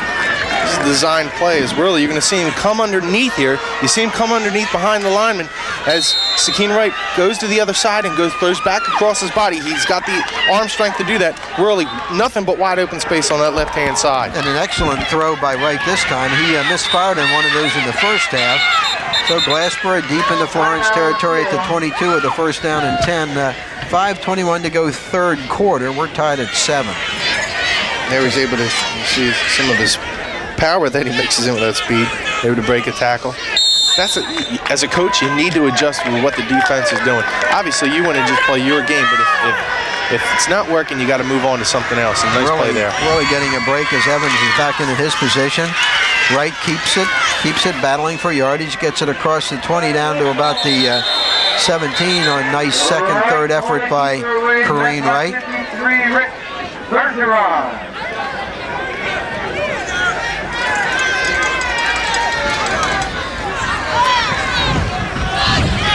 Wright's advanced to the 18-yard line. Got 4 into play with largely 2nd effort, so it's 2nd down and 6. Bob, there you see the power of Sakeen. He's able to just use his legs and his lower body strength to move ahead and get them extra yardage. 4:30 to play 3rd quarter. Glassboro inside the 20-yard line with a 2nd down and 6. The pitch to Evans. Evans almost falls down, and that cost him because the ball is loose, but gets out of bounds, and it's still Glassboro possession as Naji Lundy makes a nice play in the corner and taking advantage of Evans slipping. If Evans doesn't slip, I think he gets a couple more yards out of that play. And Bob, I'll tell you what, he is fast around that corner. The speed, the explosiveness of Evans as he comes in for Worley, he just gives him that extra bit of speed. You see the Florence crowd right now knowing how to react after the team tied this game up. Glassboro is able to drive down the field right now and knock it on the doorstep. Loss of a yard, 3rd down and 7. Ball at the 19-yard line. Holmes quiet since the 1st quarter. Worley cuts it back inside, but still breaking. Penalty markers down. Worley battling for yardage. There is a penalty now. This could be a holding call against the Bulldogs. But that Florence defense really swarming. Yeah, they did a good job there sniffing out that screen. It's going to push. Whipping call against the Bulldogs. That'll hurt him. Angelo Franicola, the referee, making the call. I think the difference in the game so far here is the somewhat surprising play, at least in the eyes of many of the Florence defense. Yeah, well, the Florence defense, they've given up some big games against some high-powered offenses. Moorestown able to score 34 points against them in a loss. Other than that, they've been able to hang in there, only giving up 21 points to Northern Burlington. But that's only the only 2 games where they've given up more than 20 points. So they're known for their offense and their backs and the great play of their skill position players, but also the defense has come up, and that's the reason why they're in a championship game. Obviously, when you say defense wins championships, there's a reason why these 2 teams are here. So it's a long 3rd down call coming up for the Bulldogs. They shouldn't try to get it all in this play, maybe get half of it and then try to get the rest in the next play. They got to get it all the way down to the 11-yard line, so it's 3rd down and 28 for the Bulldogs. Wright retreating to throw. Better blocking this time, but it breaks down. Wright trying to find a receiver, fires it, looking for Holmes, but going to be picked off by Curry. Curry with the pick, and he has some room. Curry looking for now. Penalty markers down as he has dropped at about the 34. But that is the third interception of a right pass. And another one up for grabs, Shawn. Bob, a very poor decision for Sakeen Wright. Sometimes he's guilty of looking for Terrence Holmes too much. Personal foul on the return. Blocking be blown away. That's going to push Florence back after the interception return, but getting back to Wright, that's a poor decision. I mean, if he had to see Terrence Patterson. Patterson looked open in the middle field. It wouldn't have been good enough for a first down. But, sometimes he's guilty of looking for Holmes a little too much. He can't throw in double coverage all the time. What you're going to see him is he's going to get the pressure from the backside, and he's going to roll out. And he had time to throw this ball. He's going to pick up a nice block here, just enough to chip him off. But Terrence Patterson was open in the middle of the field. When you throw into double coverage, guys like Casey Carey's just going to pick off the ball and, to stop a drive. Very good secondary for Florence. We talked about that earlier in the game today, but they have picked off Wright 3 times so far. Now, Herb Nealio, the defensive coach coming into the Glassboro huddle, last time Florence had the football, the long touchdown run by Lundy. We're tied at 7. And the Florence defense comes up big again. Penalty will set them back to the 16. They'll start from there with a first down and 10. Wright's had a great season. I mean, the numbers speak for themselves. He comes in with 27 touchdowns passing, only 3 interceptions. But sometimes you go to the well one too many times. Looking for Holmes, there's other receivers that are out on the field, and it seemed like Patterson was right there. Wally Lundy second on the team with 88 points. Of course, Mikkel Lundy, interviewed by Mike Shute as we started the second half, with 21 touchdowns to lead the team before his injury. So this has been a high-powered Florence team. Now the Glassboro defense has got to regroup a little bit. They've been tough all year. Of course, the Glassboro defense was shutouts over Gloucester, Williamstown, and Shaylick. They held Clayton, Pittman, Penns, Grove, Woodbury, and Clearview to 1 touchdown each. Only twice have they given up 2 scores this season, so they have been, needless to say, a formidable defense all season long. I'll tell you what, this Florence team, you want to know how good their skilled position players are. As we said, Wally going over the 1,000-yard barrier. McCall came in 15-22 on 116 carries. That equates to 13 yards per carry. Glassboro defense needs a big play. They need a turnover. Lundy with the carry. Lundy on his feet, but he is hauled down from behind on a nice tackle by Cleary. Shawn Michael Cleary, the extraordinary tackle total in his career, wrapping up his outstanding high school career today.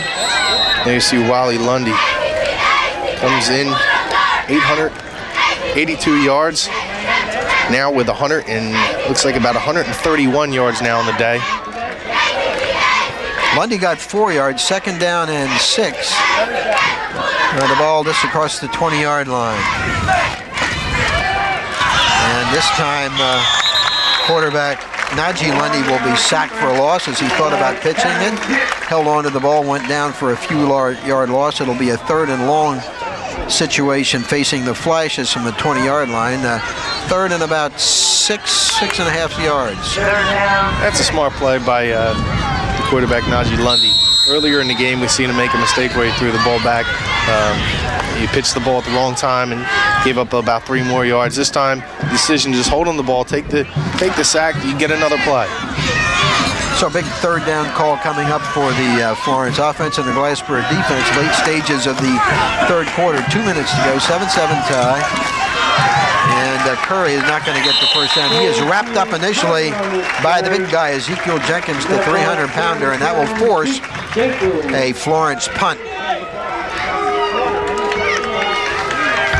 I was talking to Matt Friel last week at the Touchdown Club, and said in the game against Glassboro, said he ran into number 77. He said it felt like he hit a truck. I said, who is this guy?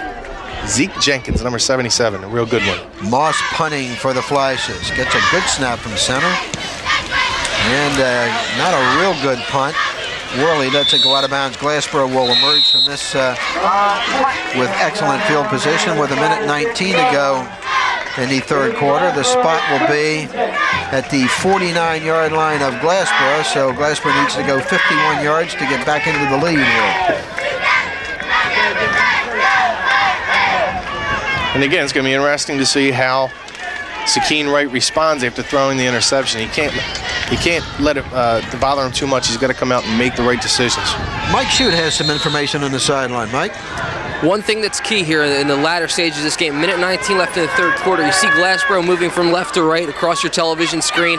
They're going to have the wind at their back in the fourth quarter. You know, they've been punting the ball into the wind here in the third quarter, and I think the wind is going to play a big factor in field position in the last quarter of this ball game. Back to you guys. Incompleted pass right, the intended receiver Holmes, and it looks like Terrence Holmes might be getting a little bit frustrated, Shawn. He's had 2 catches today, both of them first quarter, one of them for a touchdown on a halfback pass from Evans, but they have blanketed him wonderfully since then. They've done a great job containing Holmes and not letting him get free. Yeah, it's important for Sakeen Wright to spread the ball around. He's got the skill position players that can make plays for him. You know, we haven't seen Shawn Michael Leary in this game catch a pass, but there's a guy who's a really nice tight end with good hands who can come across the middle and make a couple of big plays, and that should open up things for Terrence Holmes. 2nd and 10, ball at the 49-yard line. Worley gets into the secondary, still on his feet, knocked ahead, and boy, what a great second effort by Julian Worley with the advance to the 41-yard line, very close to a first down for Glassboro. That was on the athletic ability of Julian Worley, twisting, turning for additional yards. And they're going to measure this one. Look at this run again. This is a thing of beauty. There he's going to be able to get the handoff, and this is why you say this guy sees the field well, but also able to make the move, stays on his feet, keeps his legs moving, and it looks like he might be able to pick up the first down. So a nice play for Julian Worley, and as we said, 2,500 yards coming into this game, a little over that. He's the senior on this team, a big play guy who's had a great career here at Glassboro. It'd be nice to see him finish out his career here with just a nice second effort in the second half. Won't see many better 10-yard runs than that one. That was a thing of beauty. Under a minute in the third quarter, first down and 10 for Glassboro at the Florence 41-yard line. And the pitch to Worley. Worley to the corner. Worley has some room.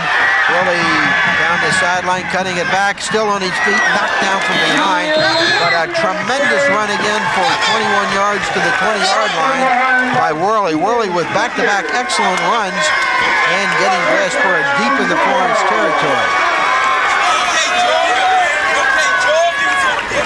Glassboro fans appreciate the effort by young Mr. Worley.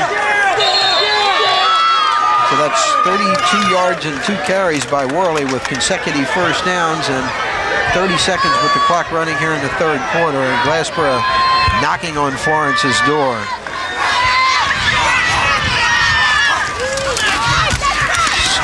Straight ahead, and some positive yardage piled up by the backup fullback on the play, Chris Waters, only a sophomore, and he gets some nice yardage down across the 15. And that's going to be the final play of the third quarter. So Glassboro advancing, but they've had a tough battle today from Florence on the Underwood Memorial Hospital scoreboard. After 3 quarters, it's Glassboro 7 and Florence 7.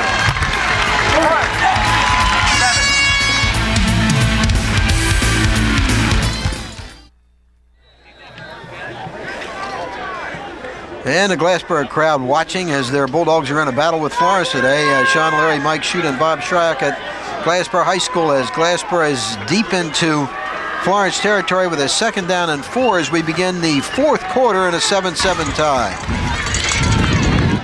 Wright keeping it, and Wright still on his feet, and Wright will have another first down, and this is probably Glassboro's most impressive drive of the day as the run by Wright takes the ball down inside the 10 to about the 4-yard line with a first down and goal for the Bulldogs with 11:50 to play in regulation. I'd say Wright's done a really nice job on third down, picking up the first down conversions, running the football. We usually see him passing for first downs. He's done a really nice job running the ball today. In that third quarter, Glassboro gained 80 yards to Florence's 66. Obviously, the one big play for Florence, while Glassboro sustained drives and moved the football. First and goal, ball at the 4-yard line.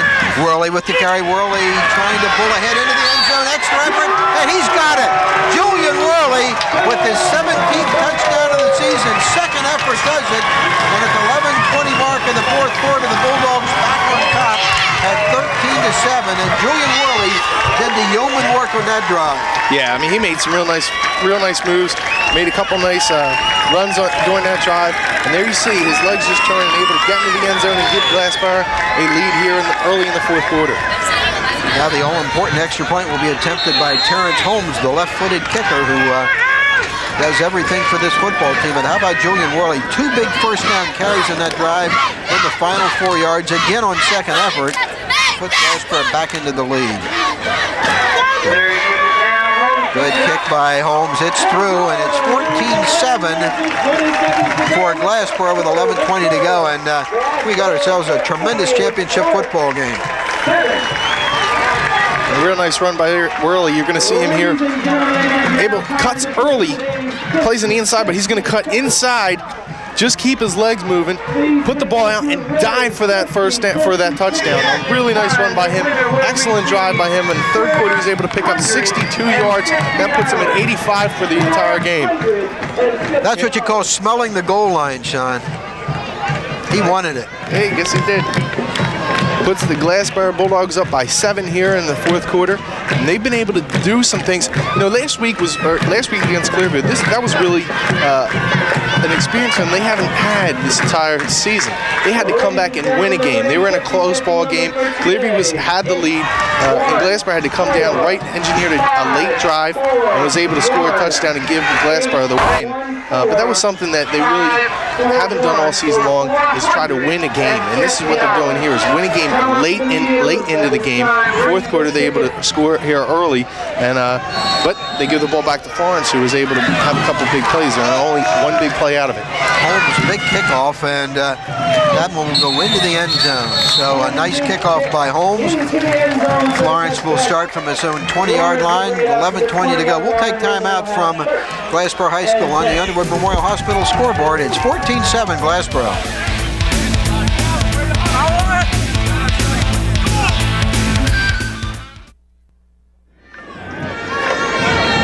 Glassboro and Florence battling for the NJSIAA Group 1 Championship. Glassboro looking for its first title since 1987, and they have a 14-7 lead.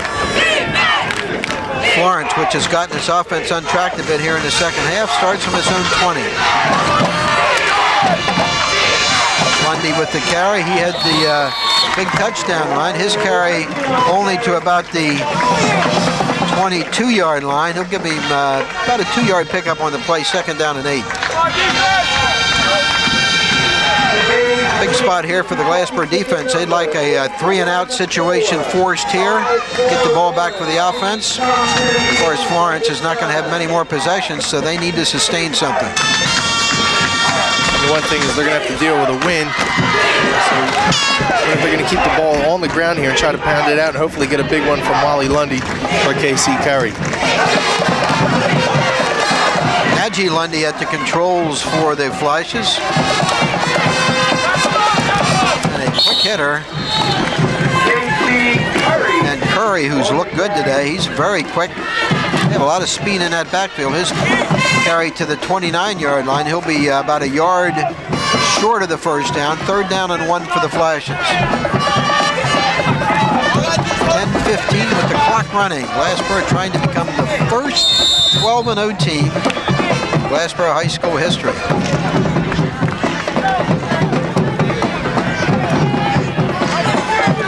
Under 10 minutes to go. It's been a good one, and a good crowd on hand at Glassboro for this game as well. Many people lining the field behind the fence. Straight ahead run by Curry. He'll have the first down and dragging tacklers with him for a couple of more yards to the 34. So a nice offensive series on the ground by the Flashes gets them a new set of downs. Yeah, nice run by Casey Curry, and there you see him. Looks like he might have a cramp or injured his knee. Casey Curry, a senior on this team, 170-pounder, made some nice runs today and done an excellent job in the defensive secondary. That's someone they can't afford to lose, of course, with McCall Lundy, another great back, not able to participate in this game. They really can't afford to lose Curry here in the fourth quarter. one thing they haven't been able to do is put the ball in the air. So an injury now to one of the running backs would be pretty devastating. Big event here at Glassboro High School a week from today, a week from the Saturday, December the 11th, Shawn. The Glassboro High School football players, Coach Bob Leary will be honored in an event at the auditorium at Glassboro High School. I'll have the honor of being Toastmaster for that event. Looking forward to it. The community very appreciative of the efforts of the football team and their coaching staff, and it should be a big night for Glassboro High School and its program. First down and 10, ball at the 34-yard line. Back to the wishbone offense. The ball is loose. Glassboro thinks it has it, but looks like Florence able to cover the football. Big recovery for the Flashes there, because they didn't want to give Glassboro the ball back in that position. So a gain of only 1 on the play on the fumble, 2nd and 9. And there you go. There's Joe Bruner comes in, number 35, able to recover the ball. Bringing a new back in there, just not into the flow of the game. First thing that happens is a fumble. 2nd and 9 for the Flashes. Throw going deep, looking for Hutchinson, and Hutchinson jumps up in the air to make the catch. Outstanding circus catch by Kevin Hutchinson, with terrific coverage on the play by both Holmes and Patterson, 2 great receivers. And Florence, which does not have much of a passing game, makes a big completion there. He's 6'3", 185 pounds, and like Holmes, he's able to go up and get the football. Basically, Najee Lundy just floating that out there and telling his receiver, go up and get it. Hutchinson able to come down with a catch and a big play for Florence. First down pickup to the Glassboro 38-yard line. That was on the effort of Kevin Hutchinson, a tremendous play. Kevin Hutchinson on the season, 288 yards on 5 touchdowns, 15 catches.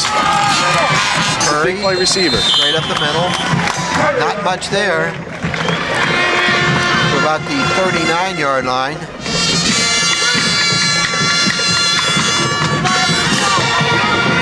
38, was spotted at 38, but basically no gain on the play. 2nd down and 10, 8 minutes, 14 seconds with the clock moving. So the big catch by Hutchinson gives Florence new life as they trail by 7 points. They split the backs behind Najee Lundy. Lundy is hit and dropped for a loss by the sackmaster, Kevin Pierce of Glassboro High School. He just smells the quarterback. That was his, I would assume now that's his 14th sack of the season. He's already had one earlier in the game. Kevin Pierce. Only a 160-pounder, but he is lightning quick, and he's had just a super senior season. So the loss back to the 44-yard line. That'll be 3rd down and about 17 for the Flashes. That was a big play by Pierce. Let's go! Now Florence, which does not particularly like to throw the football a lot, they like to keep it on the ground. Big rush this time as Lundy escapes one would-be tackler, fires it on the run, but Holmes is there for the interception. Perfect position by Terrence Holmes for the interception, and the wind may have affected the flight of that ball and put it right in Holmes' arms. Yeah, Najee Lundy throwing on the move there, not really squaring up. Yeah, I think he had a little bit of time to square up and throw that ball a little bit better than that. The wind might have had something to do with it. Mahomes just sat there and basically waited for that football to come down and right into his arms. You're going to see almost Kevin Evans almost able to get him into the backfield, but Najee Lundy running on the move. You see he's looking for his receiver, and with the wind possibly pushing that ball right into Holmes' hand, and now Glassboro takes over. From the 26-yard line, 1st down and 10. Now they'd like to run some time off the clock. And the pitch to Worley. Worley dancing inside, eluding tackler, another tackler. Finally hauled down. Julian Worley, the senior, has really stepped up here in the 2nd half with some big runs. Here's another good one to the 33-yard line. He'll get 5, 2nd and 5. Worley now with 20 touchdowns on the during his career. picks up 6 yards. And, you know, he's really taking this game over here in the second half. Officials timeout on the field. Shawn Michael Cleary comes off, and looks like he might have a little helmet repair or something on the sideline. He'll be replaced by Rashawn Pruitt.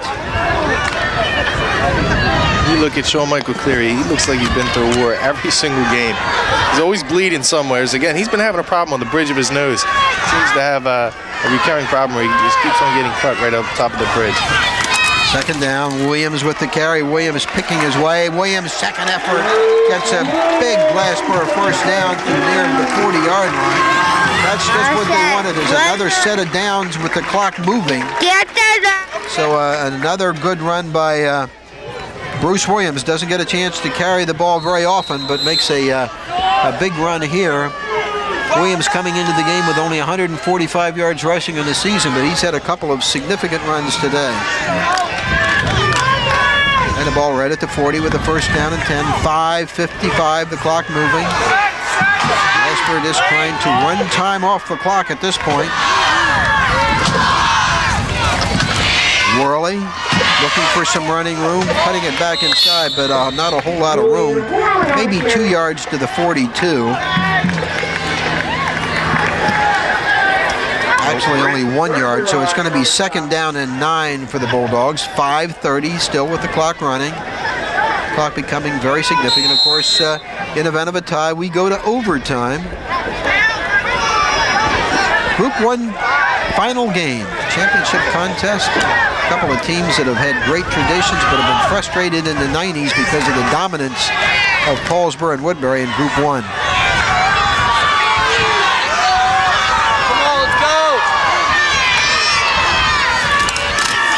Right on the option. He'll keep. Oh, the ball is loose, but he comes up with it, still bobbling around. Whoa. Boy, that was dangerous, right? As the ball knocked loose, manages to pick it up. He'll lose yardage, and it'll bring up a third down and 14 with the clock still running, but that was a near disaster. Leary talking to his quarterback now, saying, hold on to that football, whatever you do. And give Florence the opportunity to take the ball over in our territory. An interesting call here, Shawn. Third down and 14. Their passing game has been muted somewhat today by the excellent defensive secondary work of Florence. This is an obvious passing down, but let's see what happens with the home split way to the right. Right, rolling right, looking for his favorite receiver. Fires it, lofts it, but that was nearly a tremendous interception on the corner. There's a flag down near the line of scrimmage. Ineligible downfield. This is a penalty against Glassboro, then I'm sure Florence will decline and force the punt because they don't have a whole lot of time.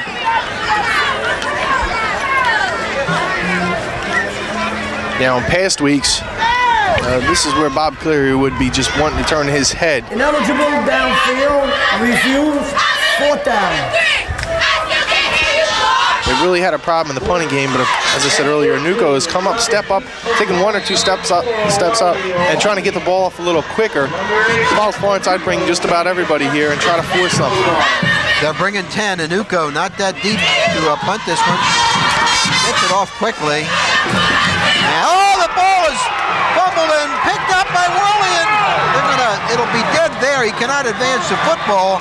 Nonetheless, it's Glassboro ball on a big mistake by Wally Lundy, who's had such a great football game. But what a mistake there. Oh, yeah, that.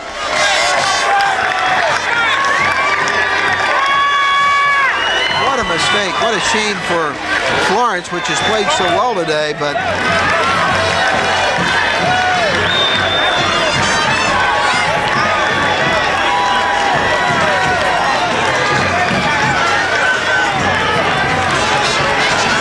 apparently he can't advance a muff ball, Shawn. Well, Angelo's doing a good job of explaining exactly what's happening on the field. This officiating crew today has done a really good job, and Glassboro with possession at the Florence 38 after the muff punt.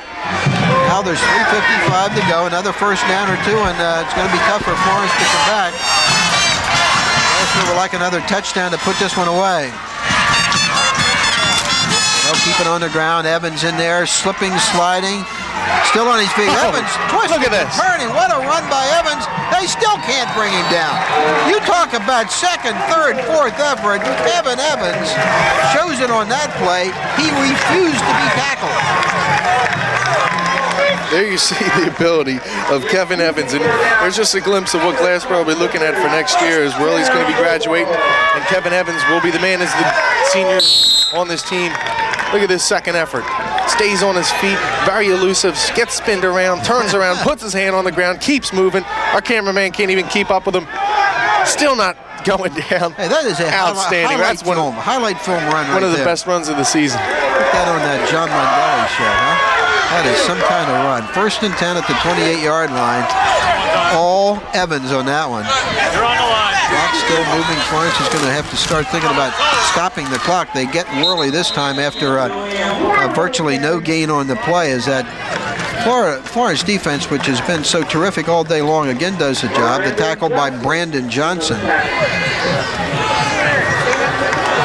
Now, one of the things that you've seen here in this game, that you actually didn't see in this game that we've seen with Glassboro in the semifinal game, is they were getting a lot of cramps, and I think it was a big thing during the week. Glassboro getting all their fluids in, making sure that for this game they weren't going to have that problem of using the depth as a necessity instead of a luxury. They were forced to have Kevin Evans come in and Patterson during situations where Holmes and Worley had to go out. Worley with the carry on 2nd and 11. And Worley will be knocked down at about the 26-yard line. And now Florence taking the timeout, is it? Oh, there's an injury on the play, a Florence injury that will That is stop Wally the clock. Lundy. Wally Lundy, who's played so brilliantly today. 2:26 to play in regulation. The run by Worley picked up about 4. It's going to be 3rd down and 7 when time resumes. He's favoring, it looks like that shoulder or arm. Ooh. He gets a nice round of applause as well. He should. Wally Lundy, of course, with the 1 touchdown for Florence so far today, and 2 runs in excess of 50 yards, and he's had a big ball game against one of the most formidable defenses in all of South Jersey. Nice player, both offensively and defensively. Sure, and here's a guy who comes, he breaks a 100-yard barrier for Florence. There's been teams this year that haven't gotten a whole 100 yards of total offense against this Glassboro defense, so really a nice job. He's one of the outstanding players in that Burlington County League, and he'll be there for another 2 years. Florence forced to use one of its timeouts with 2:26 to go, so they just have 2 left. It is 3rd down and about 7, and Florence defense in a must-stop situation here, Shawn. They have to hold Glassboro on these next 2 runs, or Glassboro can simply run out the clock. Yeah, this is where they say tackle the football. That's exactly what they're trying to do, is trying to strip the football, knock it loose, try to force a turnover, and get the ball back and put the hands of Najee Lundy, their quarterback. So it's been a tough battle today for Glassboro, but Bob Cleary knew this was going to be a tough Florence team, no question about that. Joe Frapoli, the head coach, and his staff do a great job. But how about some words for Bob Cleary and his staff? Frank Wolfney, Herb Nealio, Jim Skirbo, Steve Strauss, Bud Wrigley, the assistants for Bob Cleary. That's one of the really fine staffs in all of South Jersey. And Bob Cleary trying to put the capper today on a season that he'll remember for the rest of his life, Shawn. Oh, yeah, this is an incredible year from Bob Cleary. You just listed off those coaches' names. Sometimes you say, oh, well, I could have won with that talent. Sometimes it's hard when you get all those players that can make plays for you and want the football. There's only one football to go around, and they keep this team on an even keel. Oh, the Florence defense will be tested here on the 3rd down and 7. And the pitch to Worley, cutting it back inside, now to the outside. He will be hauled down. Nice job defensively. Now they're going to call another timeout as another one of the big play guys for Florence, Kevin Hutchinson, gets to Worley first. It's going to be 4th down and 9 yards to go. Now, Glassboro with a first down here, pretty much can wrap this up. So this play becomes the most important play in the football game. Sure, and one thing Bob Cleary's going to go out and tell his kids is hold on to the football, don't make a mistake, just make sure that if you can get the first down, get it, but don't make a major mistake here and cost us at least a tie. Bob Cleary, the head coach at Glassboro, and Shawn, I think one of the most humble guys I know in high school sports in South Jersey. Never wants credit for anything that he accomplishes, always parcels it out to his assistant coaches and, of course, the players. But he's a guy who does not like attention drawn to himself. He just does the job in a quiet and very unassuming way. One of the real nice guys in South Jersey coaching, a guy that I have a lot of respect for. You and me both. I mean, what we do here is we really talk to the coaches before the game. We come to the practices. We talk to them. Bob Cleary is very cooperative with everyone who he deals with. He always wants to help somebody out, give somebody a helping hand. He's really a genuinely nice person. Always coming to the Touchdown Club in South Jersey and giving support to them. If you just even talk to any of his kids, you'll see what type of a person, the father he is. Shawn Michael Cleary, a really nice kid, very well-spoken, very nice kid, genuinely has a good heart, and that's a testament of what Bob Cleary does for not only his son, but his entire team. The season comes down to this play for both of these teams, and a 4th down and 9, and right back to throw. Looking for Holmes over the middle. He had him, but was unable to get rid of the ball, but Holmes had a big pushing over the middle.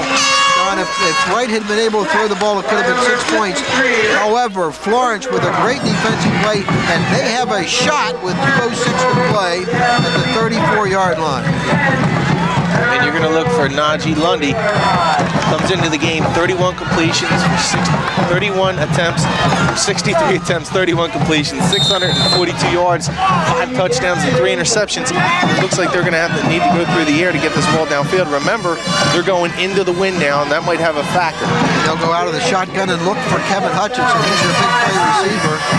They look for Hutchinson, and he goes high to get it. And Hutchinson carries tacklers across midfield to the 49. He is hauled down by Brian Broughton, but a big play to Hutchinson. There's time, 2 minutes to go. The ball at the 49. They'll go without a huddle. We could have a barn burner of a finish to this one. Hutchinson still split to the near side.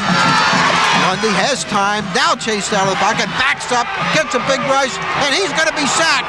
They're going to get a face mask. But there could be a face mask call against the tackler for Glassboro. Greg Keith, who makes a big play, but let's see the call. It appears to be a face mask call, so that'll create an interesting situation here. Face mask, 66 here. Face mask. So a huge sack all the way back to the 33-yard line, but that's going to be basically wiped out by the penalty. You see Najee drop back. He wants to step up here, but notice he's got to now come back with Keith coming in on him. Keith grabs the face mask and just hauls him to the ground. Vicious face mask. You ready? We're going to run it. All right, they're running the clock, 1:48, 1:47. The ball at the 48-yard line. First down and 12 for the Flashes out of the shotgun as they have the big play guy, Wally Lundy, back in the game. Najee Lundy has time, goes deep, looking for Lundy, but incompleted coverage back there by Holmes and by Worley. And that'll bring up a 2nd down and 12 with 1 minute 30 seconds to play in regulation. Lowest score all season for Florence, 7 points, and that's what they got today. They've been a high-scoring, high-powered football team. You can see the job the Glassboro defense has done against them. 2nd down and 12.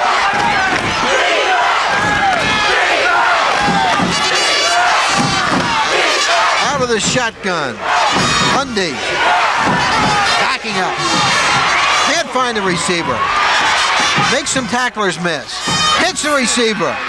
Down the sideline. Penalty markers all over the place as Curry takes it down to about the 27. But ineligible downfield as the referee, Angelo Franicola, unable to turn off his mic, so we're hearing everything. Downfield against White. So we may get a play-by-play from him for the rest of the game. That's a big penalty against Florence. That brings back that pass. They're going to not only bring that back, but mark it off. A huge penalty. Oh, what an exciting finish. Najee Lundy with a tremendous job of improvising on that play. Then the catch, a great run by Curry, but all goes for naught on the penalty. And now Florence backed up to its 44-yard line, and that'll make a 2nd down and 18. And only a minute 12 to go. They got to get up at the line of scrimmage because the clock is running. They're losing valuable seconds. Lundy looking for Hutchinson. It's up in the air, and it's picked off. It's intercepted by Julian Worley. That could be the season. Glassboro High School now with an opportunity to just sit on the ball, run out the clock, and become the school's first 12-0 team ever. Now fitting for the senior Julian Worley to pick that pass off. He's been there when it was just basically his show. Sakeen Wright, Terrence Holmes, they've gotten all the press, the media attention, when in years past it was him. What he said to me was he was glad that he finally had the passing game to open up his game and for Glassboro to be a winner. He comes up with a big play and picks it off, and that could be the ball game. 54 seconds to go. Glassboro will try no tricky handoffs here. They'll just sit on the football. Penalty markers are down.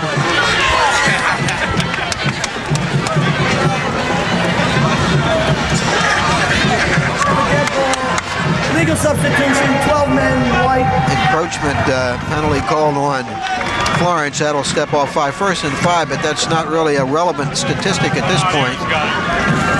You see a soaked Bob Leary.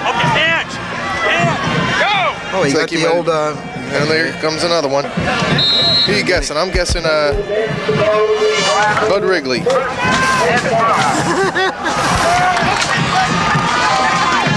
Okay, 54 seconds to go. Down, smart play. No reason to risk a handoff here, and Florence out of timeouts. That's going to be the season. Glassboro High School, a magnificent 1990 season. They are going to win their first South Jersey Group 1 championship in 12 years as everybody's getting drenched. Herb Nealio just got a little bucket of ice on him. He doesn't mind. Well, he's dancing around. I'm not sure. Might have been a little cool. Good thing it's not 30 degrees today. This should be the last kneel down right here. 20 seconds with the clock running. They dive for the ball. Fumble. Is the ball loose? Wow. Could you imagine that? Oh, my goodness. Somebody submarine to play, but the Glassboro covers, and that's going to do it. 4 seconds. 3, 2, 1. Glassboro High School South Jersey Group 1 champions. Final score. The Bulldogs 14 and Florence 7, and the celebration begins.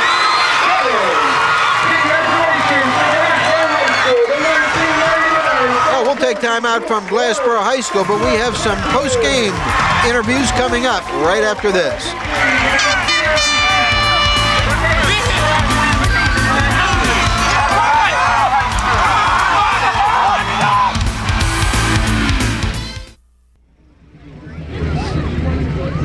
Back here at Glassboro High School, Mike Shute, joined by a couple of seniors from this Glassboro High School team and a real successful group. And start off with Julian Worley. Julian, this game for you today, it has to be a special feeling. Yes, sir. I mean, it feels great. We brought it home to Glassboro, went 12-0. It's a great feeling. I don't know how to explain it. Julian, tell me, you were able to kind of open things up with the running a little bit in the second half. Yeah. Talk about the Florence defense and how they slowed you guys. Oh yeah, they played great.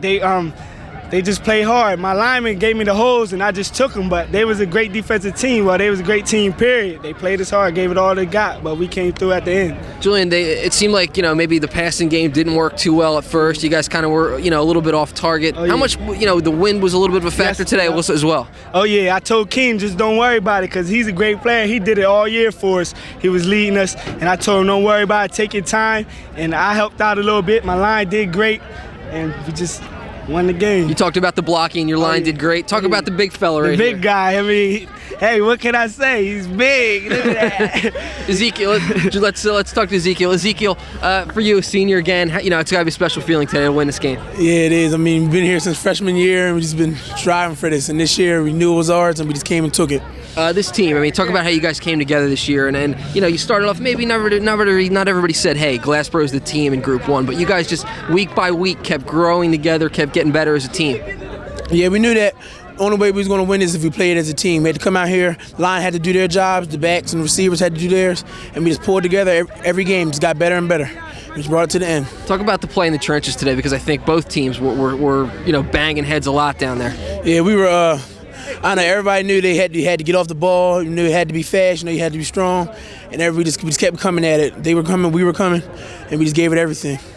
Thanks a lot, Ezekiel. Let's talk to Shawn Michael Cleary. I see you see the blood stains. I mean, this is not a pretty game, and there's proof of it, but it's pretty from your standpoint. What do you think, Shawn? Oh yes, I love the victory. It's very special for me because my dad's the coach. Exactly. And I've been watching him coach since I was real little, and most of the guys that are on my team I've played with since midgets, and we've been a cohesive unit ever since then. We knew what it took to get the victory today. Now, what do you think? I mean, this has to be extra special tonight when you guys get home and it's you and Dad and talking about this one. I mean, this is something you guys are going to remember for a long time. Oh, yes, it is. It's going to be a great night.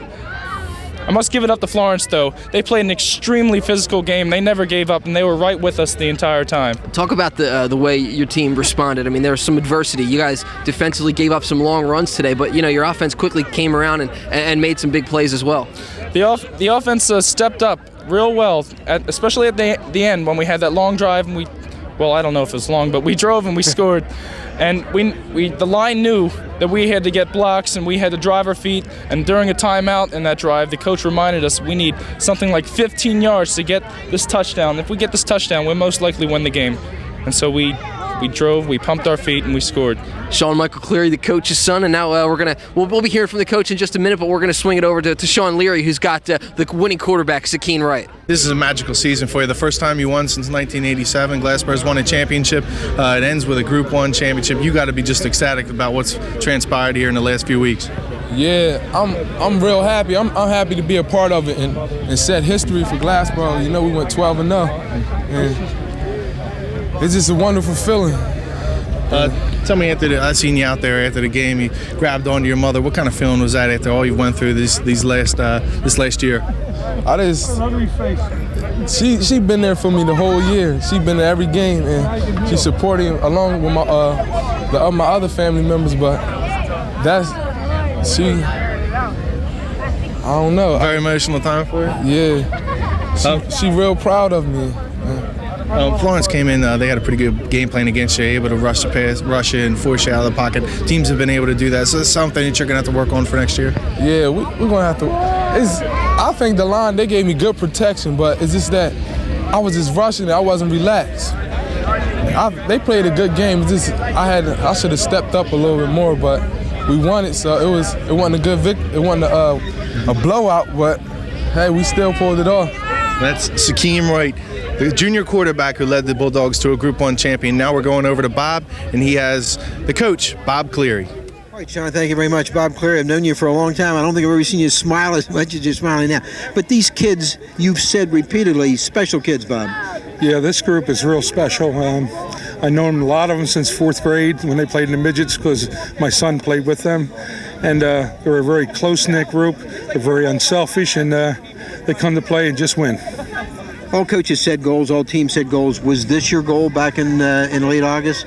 Our goal, like every other year, is to win each game, win the conference, qualify for the playoffs, and win the playoffs and win a state championship.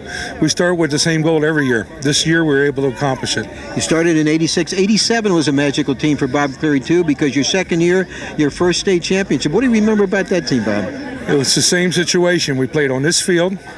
We had the home team advantage that a lot of times we don't have. We shut balls. We're out 8-0, and they had minus yards rushing for the game. Okay. Bob, this was a tremendous performance by Glassboro today, but also by Florence. I think they may have surprised some people. They're a tough football team. They're an excellent football team. They're well coached, and they do a lot of things well. And we're just happy to be able to beat such a great team. You had a lot of underclassmen play great roles for you this season, but the senior leadership showed at the end today. Julian Worley made some huge plays for you in the second half. Julian has played like that for 3 years now. He started as a sophomore, and I think the world of the kid. It's going to be tough for him to go, but we got to move on, and somebody else is going to have to take his place next year. Bob, congratulations. First 12-0 in Glassboro history. Yep. Nice going. Thanks. Okay, Bob Leary.